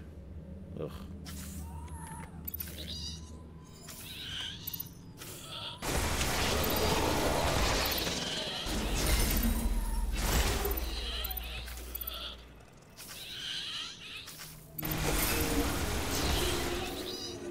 They also reference the Vong in, well, quite a few things, actually. I will be talking about that, Kevin, TGB, as we go through TNG, because that's pretty much when it started happening. I even have a theory as to why Rick Berman went from being one of the better and more positive aspects of Star Trek to being one of the worst. Anyone remember when Rick Berman actually helped make Star Trek better? Because I do. I was actually watching it when it came out. Alright, so, wow, that was terrifying and horrible. Whoops, no, I didn't mean to do that. There we go.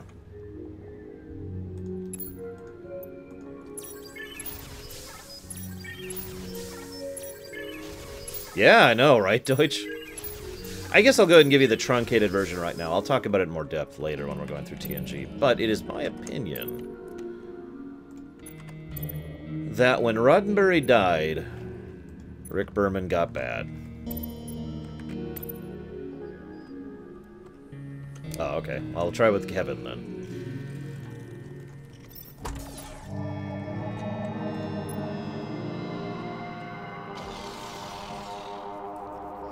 But yeah, Rick Berman's one of the people who really helped to push TNG forward. Again, believe it or not.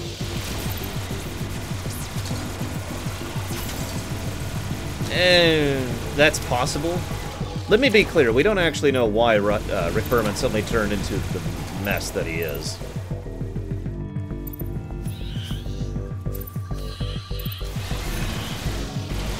But I do personally think that we can pretty much pinpoint why that happened. My opinion, again. I'll probably update it, Reach, yeah. In fact, I actually have an updated version already ready to go, and I just need to upload it. Yeah, Rick Berman was one of the major players involved in TNG Season 3, which, if you don't know what that means, Season 3 was when they reinvented TNG, and basically relaunched the series.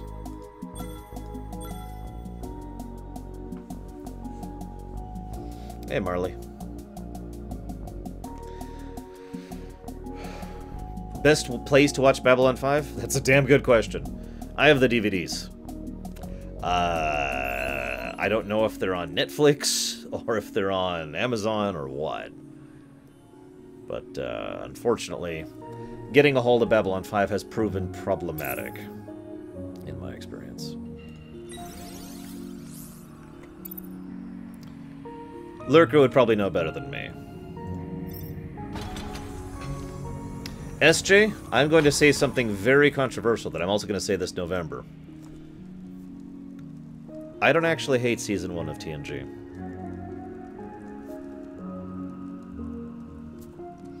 Hey, Larian.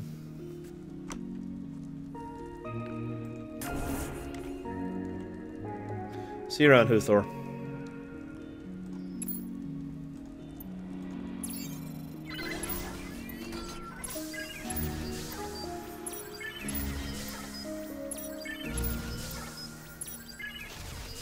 Well, now, see, the interesting thing about Season 1 is...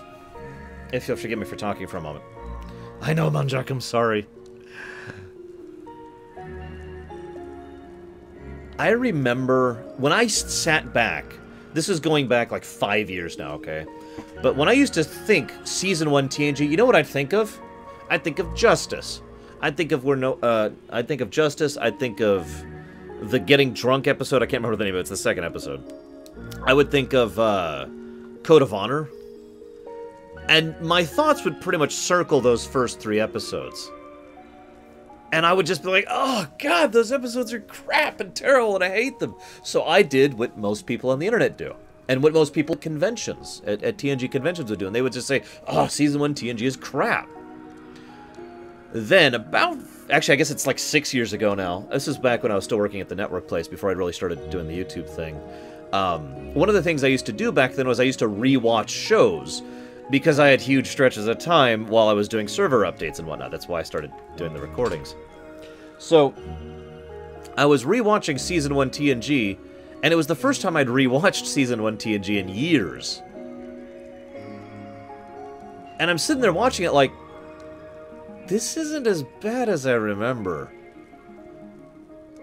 That was actually a pretty decent episode. Like, it wasn't like I wasn't embracing it and how amazing it was, but I was sitting there, and the whole time I'm just like, this isn't really what I was thinking it was. I'm kind of confused here. Now, don't get me wrong. Justice, the drunk episode, and Code of Honor can still go burn. But, the rest of it was surprisingly good, in my opinion, of course. We'll see what I think of it when I go through on full analysis mode for the ruminations. No, Golvag?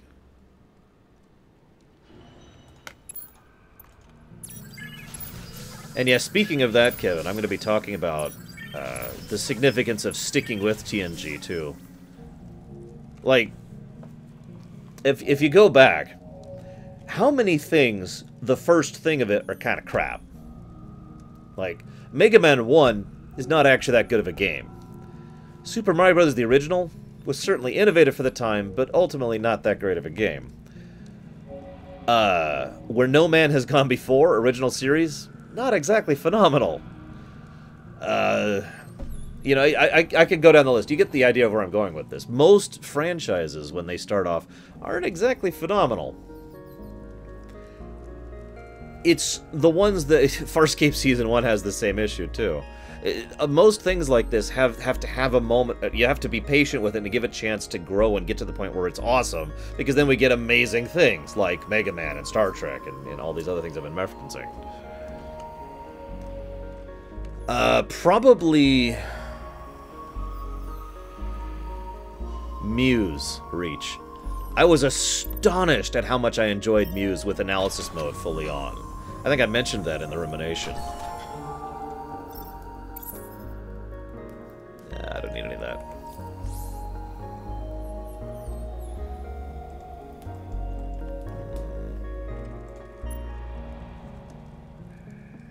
Yes, this is in-game music. I'm pretty sure it is the Endless composer, the guy who does the other games, because it sounds just like his work.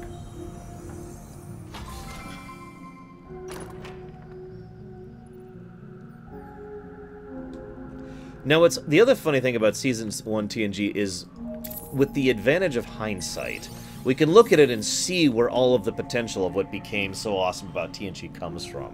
One of my favorite examples of that is LeVar Burton. For those of you who don't remember, LeVar Burton played basically a glorified extra. He barely had any kind of characterization or any kind of anything. And yet every time they gave him a chance to actually stretch and do something other than read reports off the screen, he was LeVar Burton, you know? And it was awesome. Like, Arsenal of Freedom is a good example of what I'm talking about.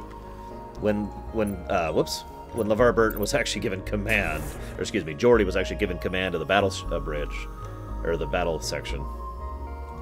Correct, he was not even chief engineer in Season 1. He was just a red shirt. Some random guy.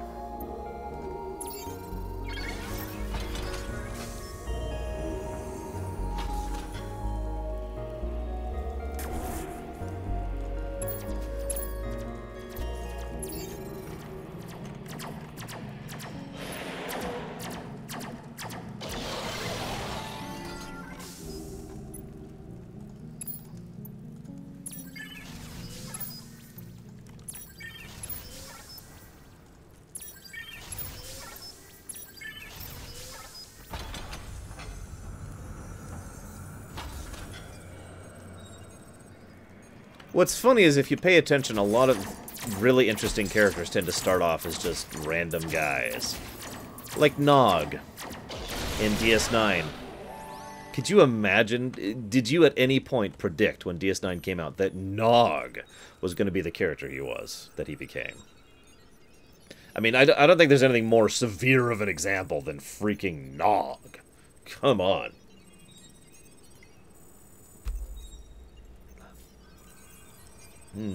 I call that setting continuity, Reach, and I'm with you on that. Let's see. Let's go this way.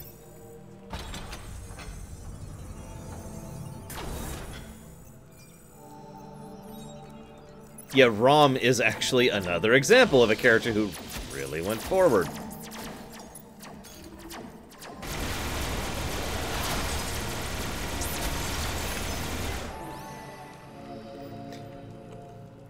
Garak actually had a surprising amount of character movement too, but almost all of it was unintentional, which amuses the hell out of me.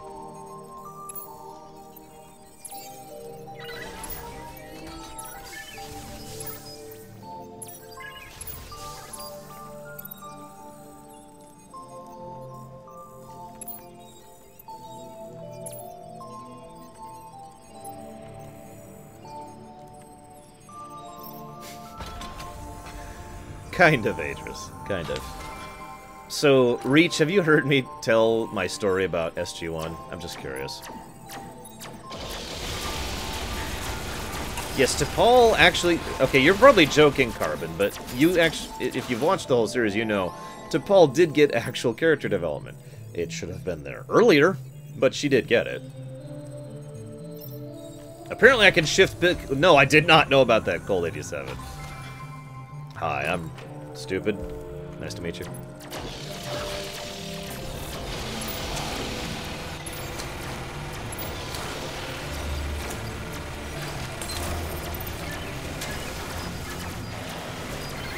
Okay, just making sure.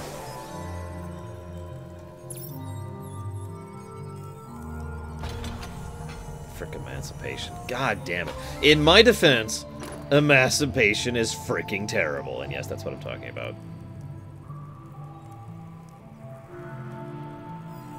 Fair enough, Carbon.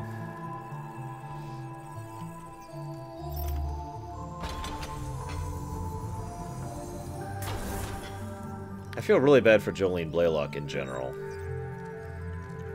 If you've ever seen some of the interviews of her about the time, she was talking about how excited she was to be playing on a Star Trek. I mean, Star Trek was kind of riding high at that point in time. And so it's like, oh my god, I get to be on a Star Trek show and I'm going to play Vulcan. It's going to be amazing. Here, wear this cat suit. Huh?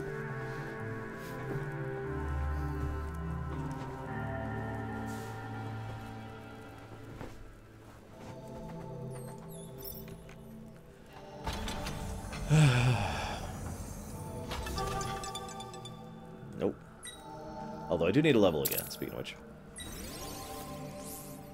One of these days I'll level someone who isn't the heavy. Maybe.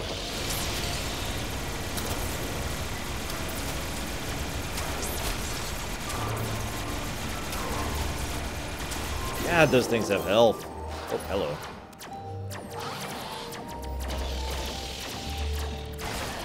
That depends, Monjack.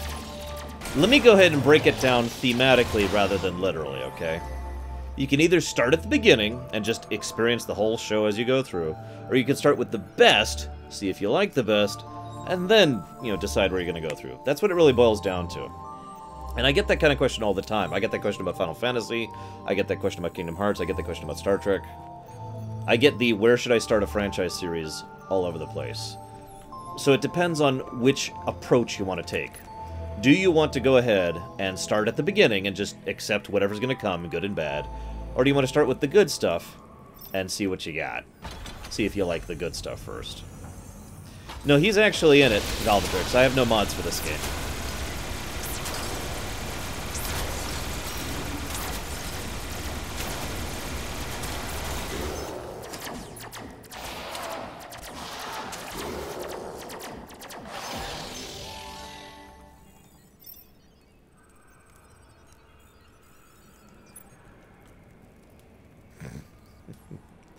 Yeah, that's why I leave it open to the viewer to decide, Kevin, because different approaches work differently for different people.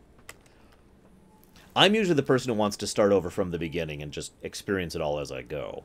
So, for example, if I was giving myself advice, I'd say watch original series and then just go through it, you know, chronologically. But I actually have a friend of mine who prefers to do the opposite method. Say, is it worth going through the rest of it? Okay, it is. And then go back and go through the rest of it.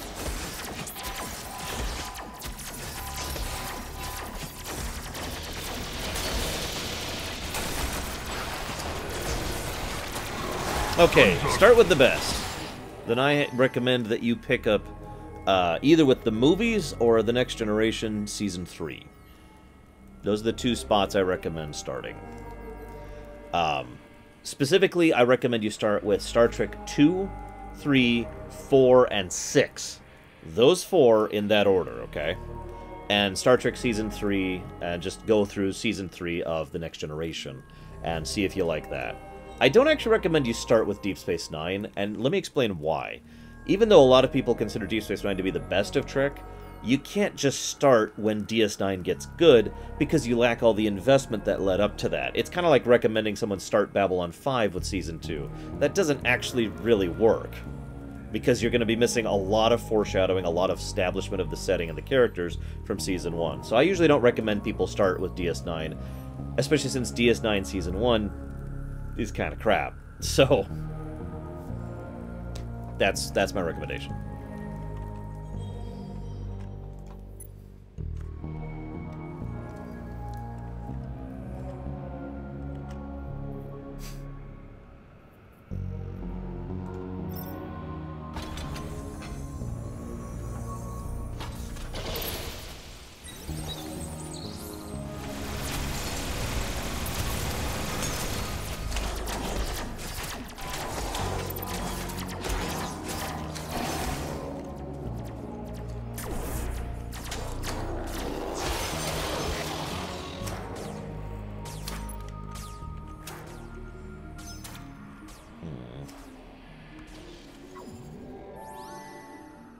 I think we have the resources to dedicate to this.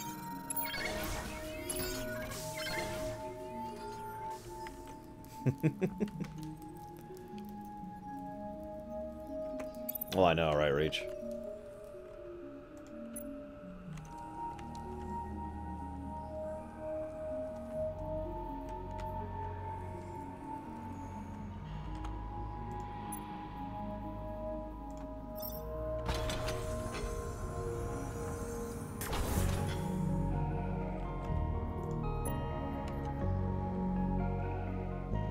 Yeah, I'll take it.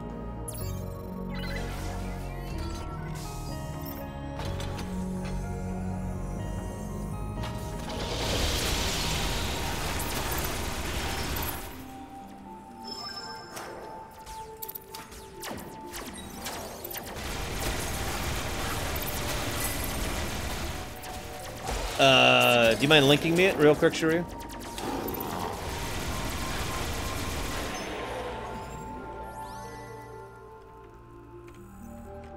Because then I could answer your question definitively.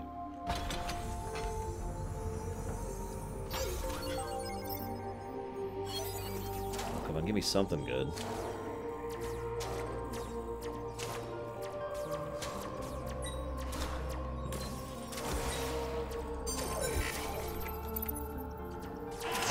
Whoa, crap.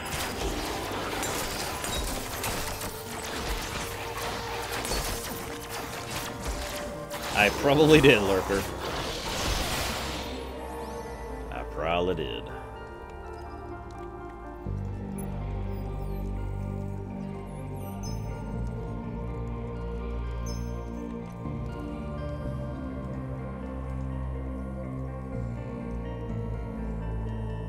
I did not reply to it. My bad. Okay, so...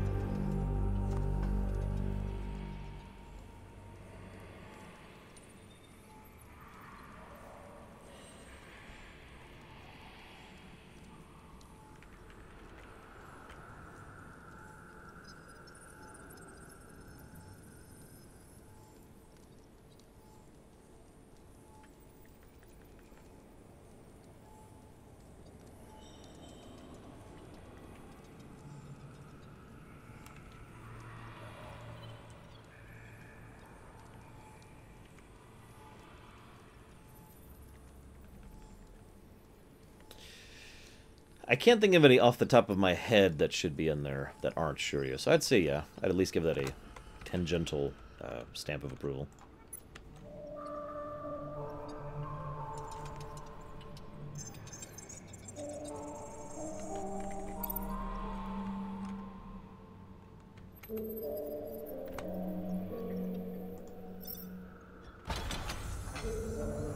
By the way, if you want a modern sci-fi show that's apparently decent, there's a show called The Expanse, which is apparently decent.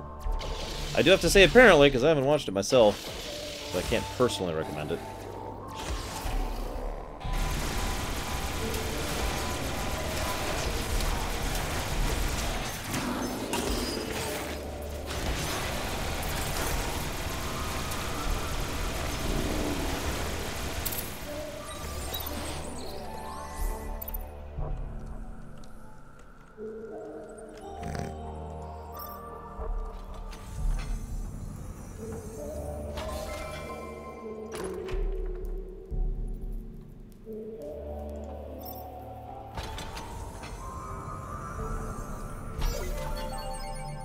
Woo!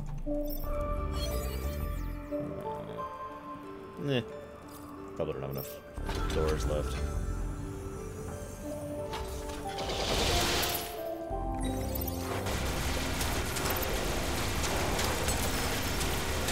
Jeez.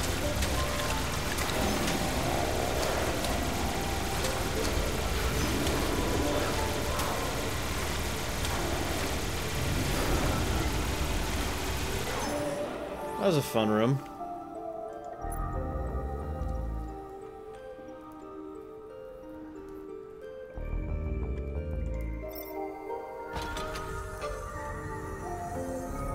Yeah, Heavy's just like, no, I got this. I got this.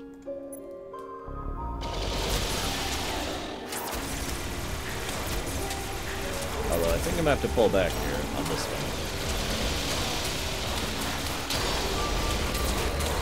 Yep, run. All of the run.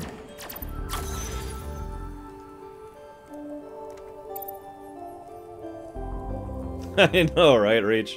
It's okay. I don't know why it's okay. We're screwed.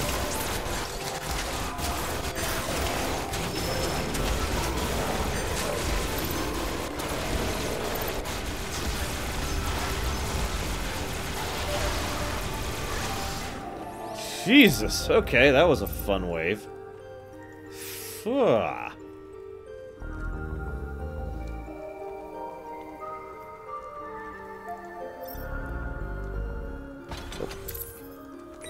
This is why I keep trying to level up the newbies back there, because holy crap.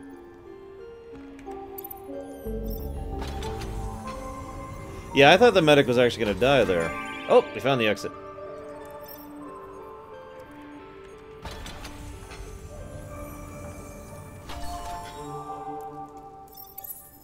What are you selling?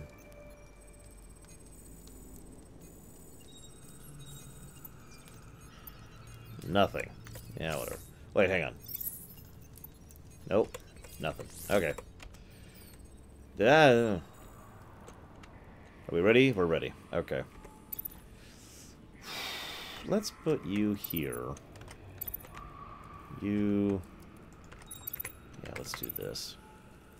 So, once upon a time, me and my friends, when they were first doing those Meet the Blank videos for Team Fortress 2, decided whom would be who, or who would be whom. Everyone agreed, universally, that I would be the heavy.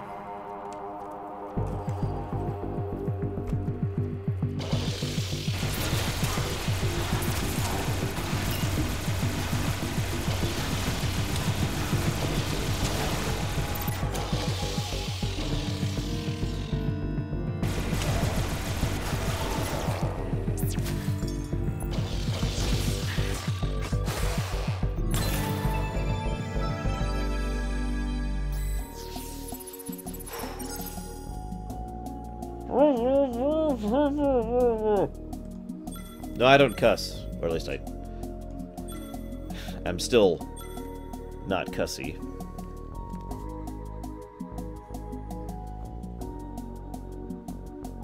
I suppose that's true, Adris.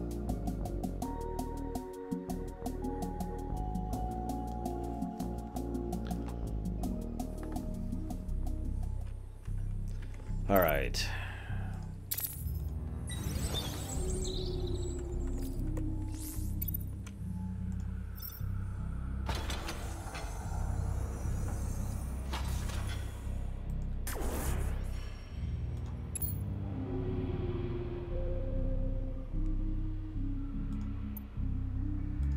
It was pretty difficult, Reach. I had to go through all sorts of effort to get that guy in there. I also didn't plan on that. That actually just was something that came to me on the moment. Go ahead and make fun if you wish.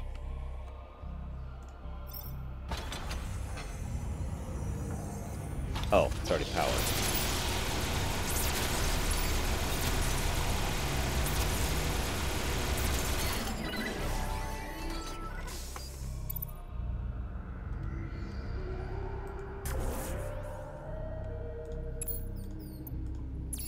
In fire. Really, Reach? That's hilarious.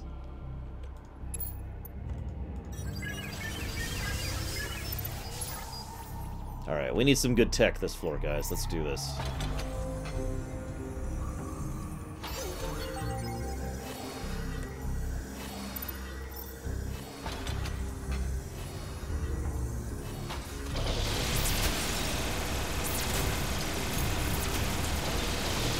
What episode was that, Reach, when I first did that?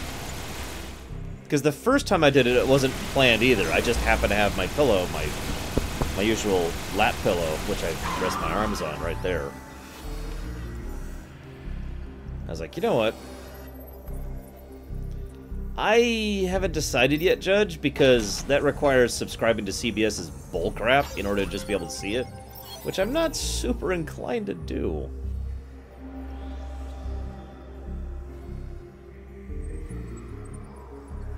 Ah, that sucks, Shiryu, but see you around.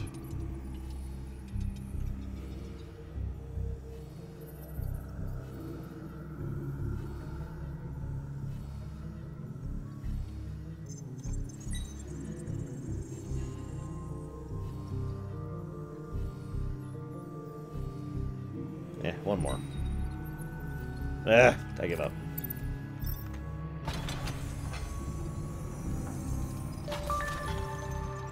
Oh, that's a tough one, Kevin. I get other questions, right? I'm not limited to one. The KOTOR lore run? I have no idea. 10,000 years ago.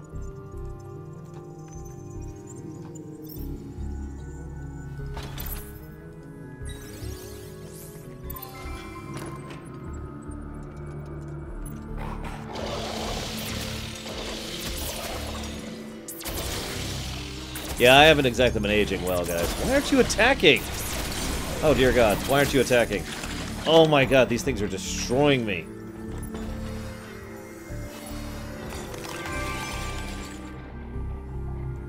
There's someone... Enemies can break through doors? That's a thing?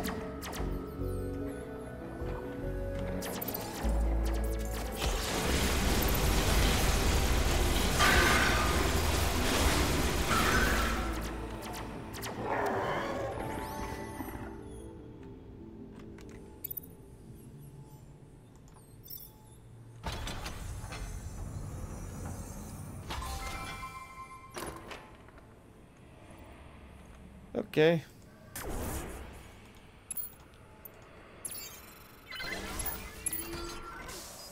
Apparently that's just gonna be a thing now.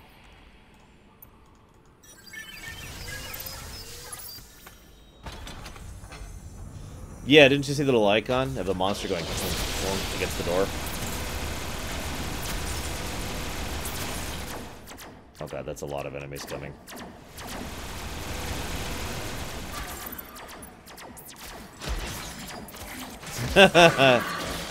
We don't have that kind of money, Andrew, no. And even if we did, they don't have to sell. There are ways to force a company to sell, but they might be able to legalize their way out of that, so... yeah.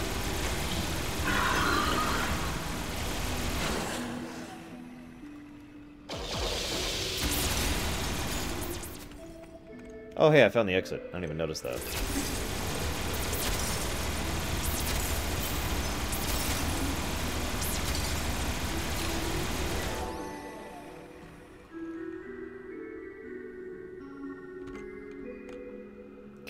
Okay. I'd like to at least get some food out of the rest of this level.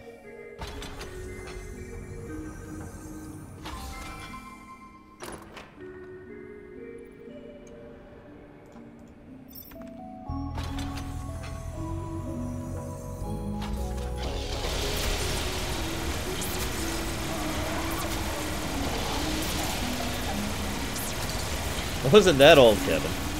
That was only like 2 months ago. But yes, I did play it, and yes, I loved it. It was awesome! Honestly, I haven't really seen a lot of Telltale games that I haven't really liked. So, that wasn't too surprising.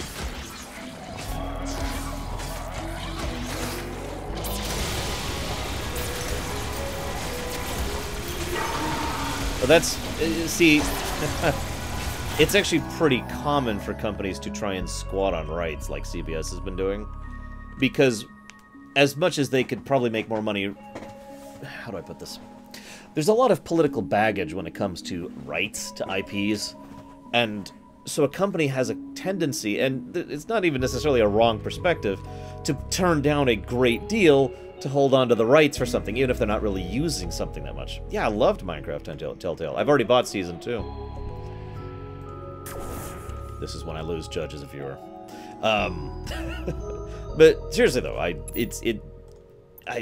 don't think we're ever going to get the rights out of CBS's hands unless CBS themselves go into a bankruptcy clause. Or that's actually the wrong terminology, but basically there are circumstances in which CBS will be forced to start part and parceling out what they own the rights to, and Star Trek might be one of them, and therefore, you know, that might be the chance to finally rip Star Trek out of CBS. There's also a problem, though. We might get somebody worse than CBS getting the rights to Star Trek. Because as horrible as CBS is, and I hate them for what they do, there is much worse out there. Thank you, Maz. I really wasn't expecting that, but yeah, that kind of went all over the place. And see you around, Kevin. Don't be a stranger, unless you want to be.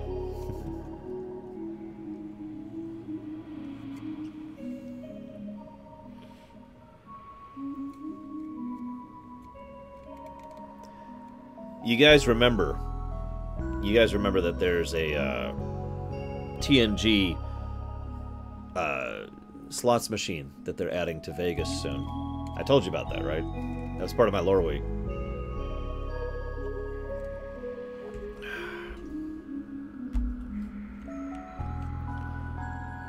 Okay. Let's start stripping resources out of this level, shall we?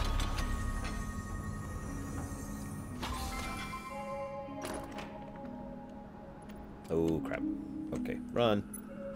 Kitchen gloves.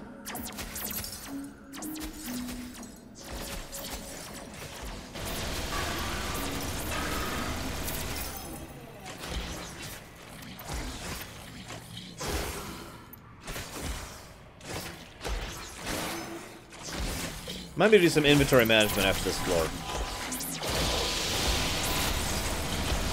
Really, Carbon? Wow. I have no idea, Mass. It might have been just pure random luck, just like Mass Effect 3 was. I mean, Mass Effect 3, I got linked on on BioWare's forums, and then they put me up on the Mass Effect wiki, and between those two things, that's how so many people heard about me for Mass Effect 3, so it might have been a similar thing with Witcher 3, I don't know.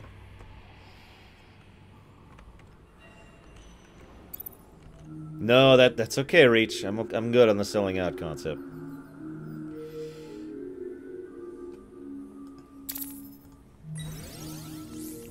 Okay, let's... Oh, God!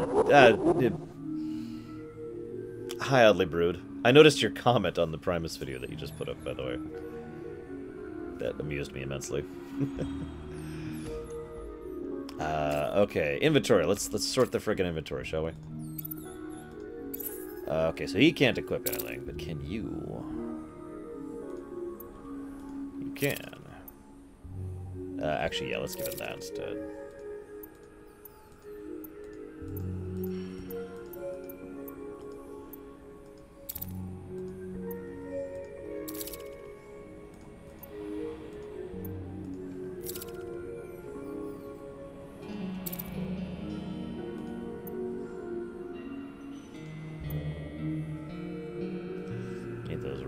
It.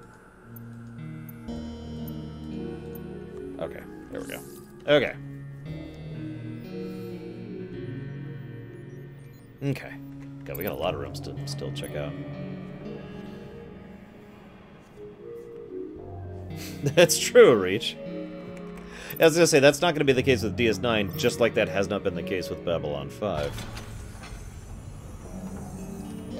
I mean, I had to start enforcing no spoilers policies in my Bab 5 videos.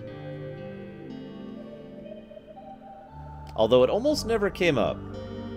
I had to actually enforce it a couple of times in Bab 5. Like, I think literally 3 times it came up.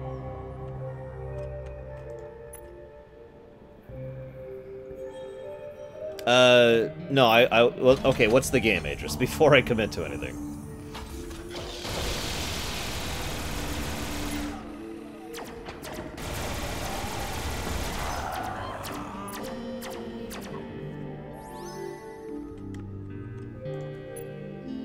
People have been pretty good about it, Deutsch, which is awesome. VA... Oh, the Cyberpunk Barton... Okay, that one's okay. So, no, if you donate it, I'll explore it at some point. No promises as to when. I have 115, I think, games to explore at this point. That's not a joke. I really do have that many games to explore.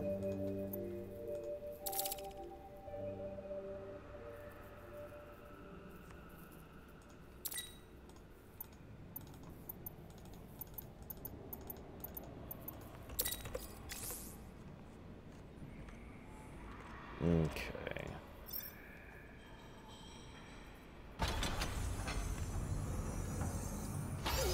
This is a roguelite dungeon crawler with resource... Every time I say this, I have a different thing. Resource management functionality and pseudo-turn-based with tactical consideration with regards to finite resources. I think that's probably the best way I could summarize this game. For the 5th or 6th or 8th time or whatever. Like what, Carbon Cry?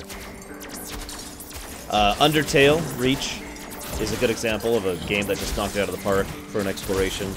There was also City Skylines, which I wasn't expecting to like at all, and ended up really loving. I wish I had more time to play City Skylines.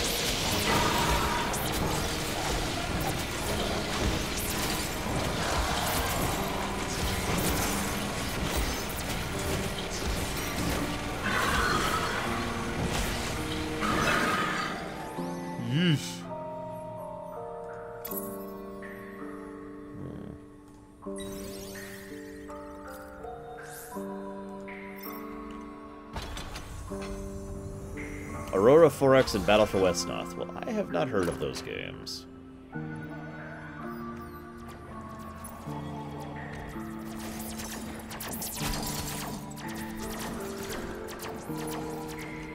Oh, no, you're fine, Oddly No redundancy here.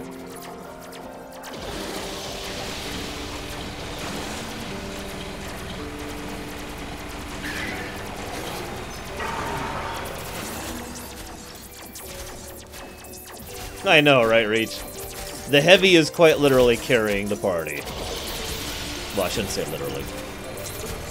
The heavy is quite figuratively carrying the party. There we go. What's that? 50 crystal beasts? No, I got this. Sigh.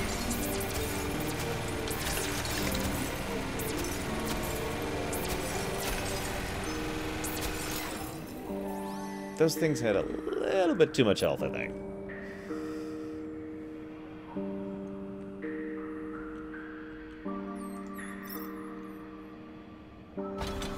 Fair enough, Reach. Come with me! Chonk, chonk, chonk.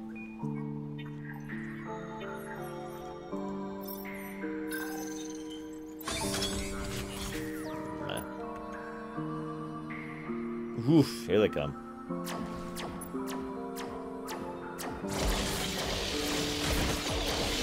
Damn it. Alright, whatever.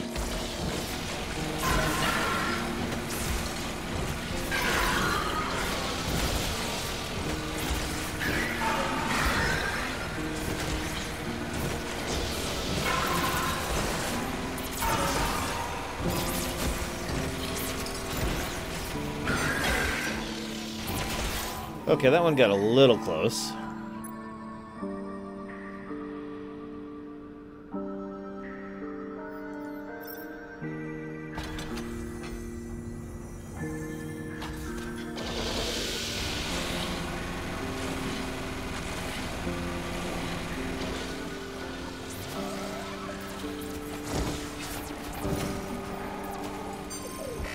I feel like I've seen Battle of Westnoth.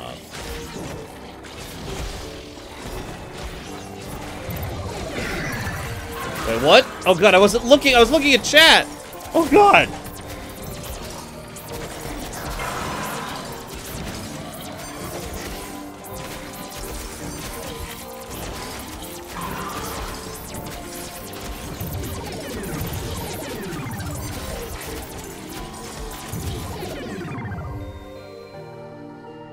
And of course, as soon as the heavy dies, that happens. Reality is destroyed.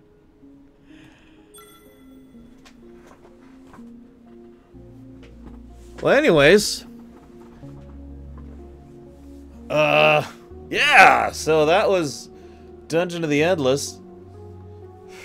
Borderlands 3, Maz. That was Dungeon of the Endless. I mean... Final thoughts, great concept, but ultimately it feels a little bit too much like the difficulty is centered on artificial difficulty. There's no real difficulty in the presentation of the game because it's all health and damage, which are the two most easiest, boringest types of difficulty that exist. And it didn't have enough variety to really justify the 13 levels, I think. Like, researching new stuff, great. You know, managing which things you build where and when to try and get the best outcome out of resources, great. The roguelite thing going through that, great. There was some, and I love the idea of the gates being how the game progresses. That was an awesome concept. So ultimately, this one, you know, I'll go ahead and give you a sneak peek for the review. This one's going to get a stamp of get it on sale or popcorn game, because I have no particular desire to replay this, and I wouldn't pay more than, you know, maybe like at most $10 for a game like this. It feels like a mini game kind of a game. Fun, but not something to get invested in. So that's my final thoughts on that. So I'm going to go ahead and chop off the local recording, and then I'll be right back for something. So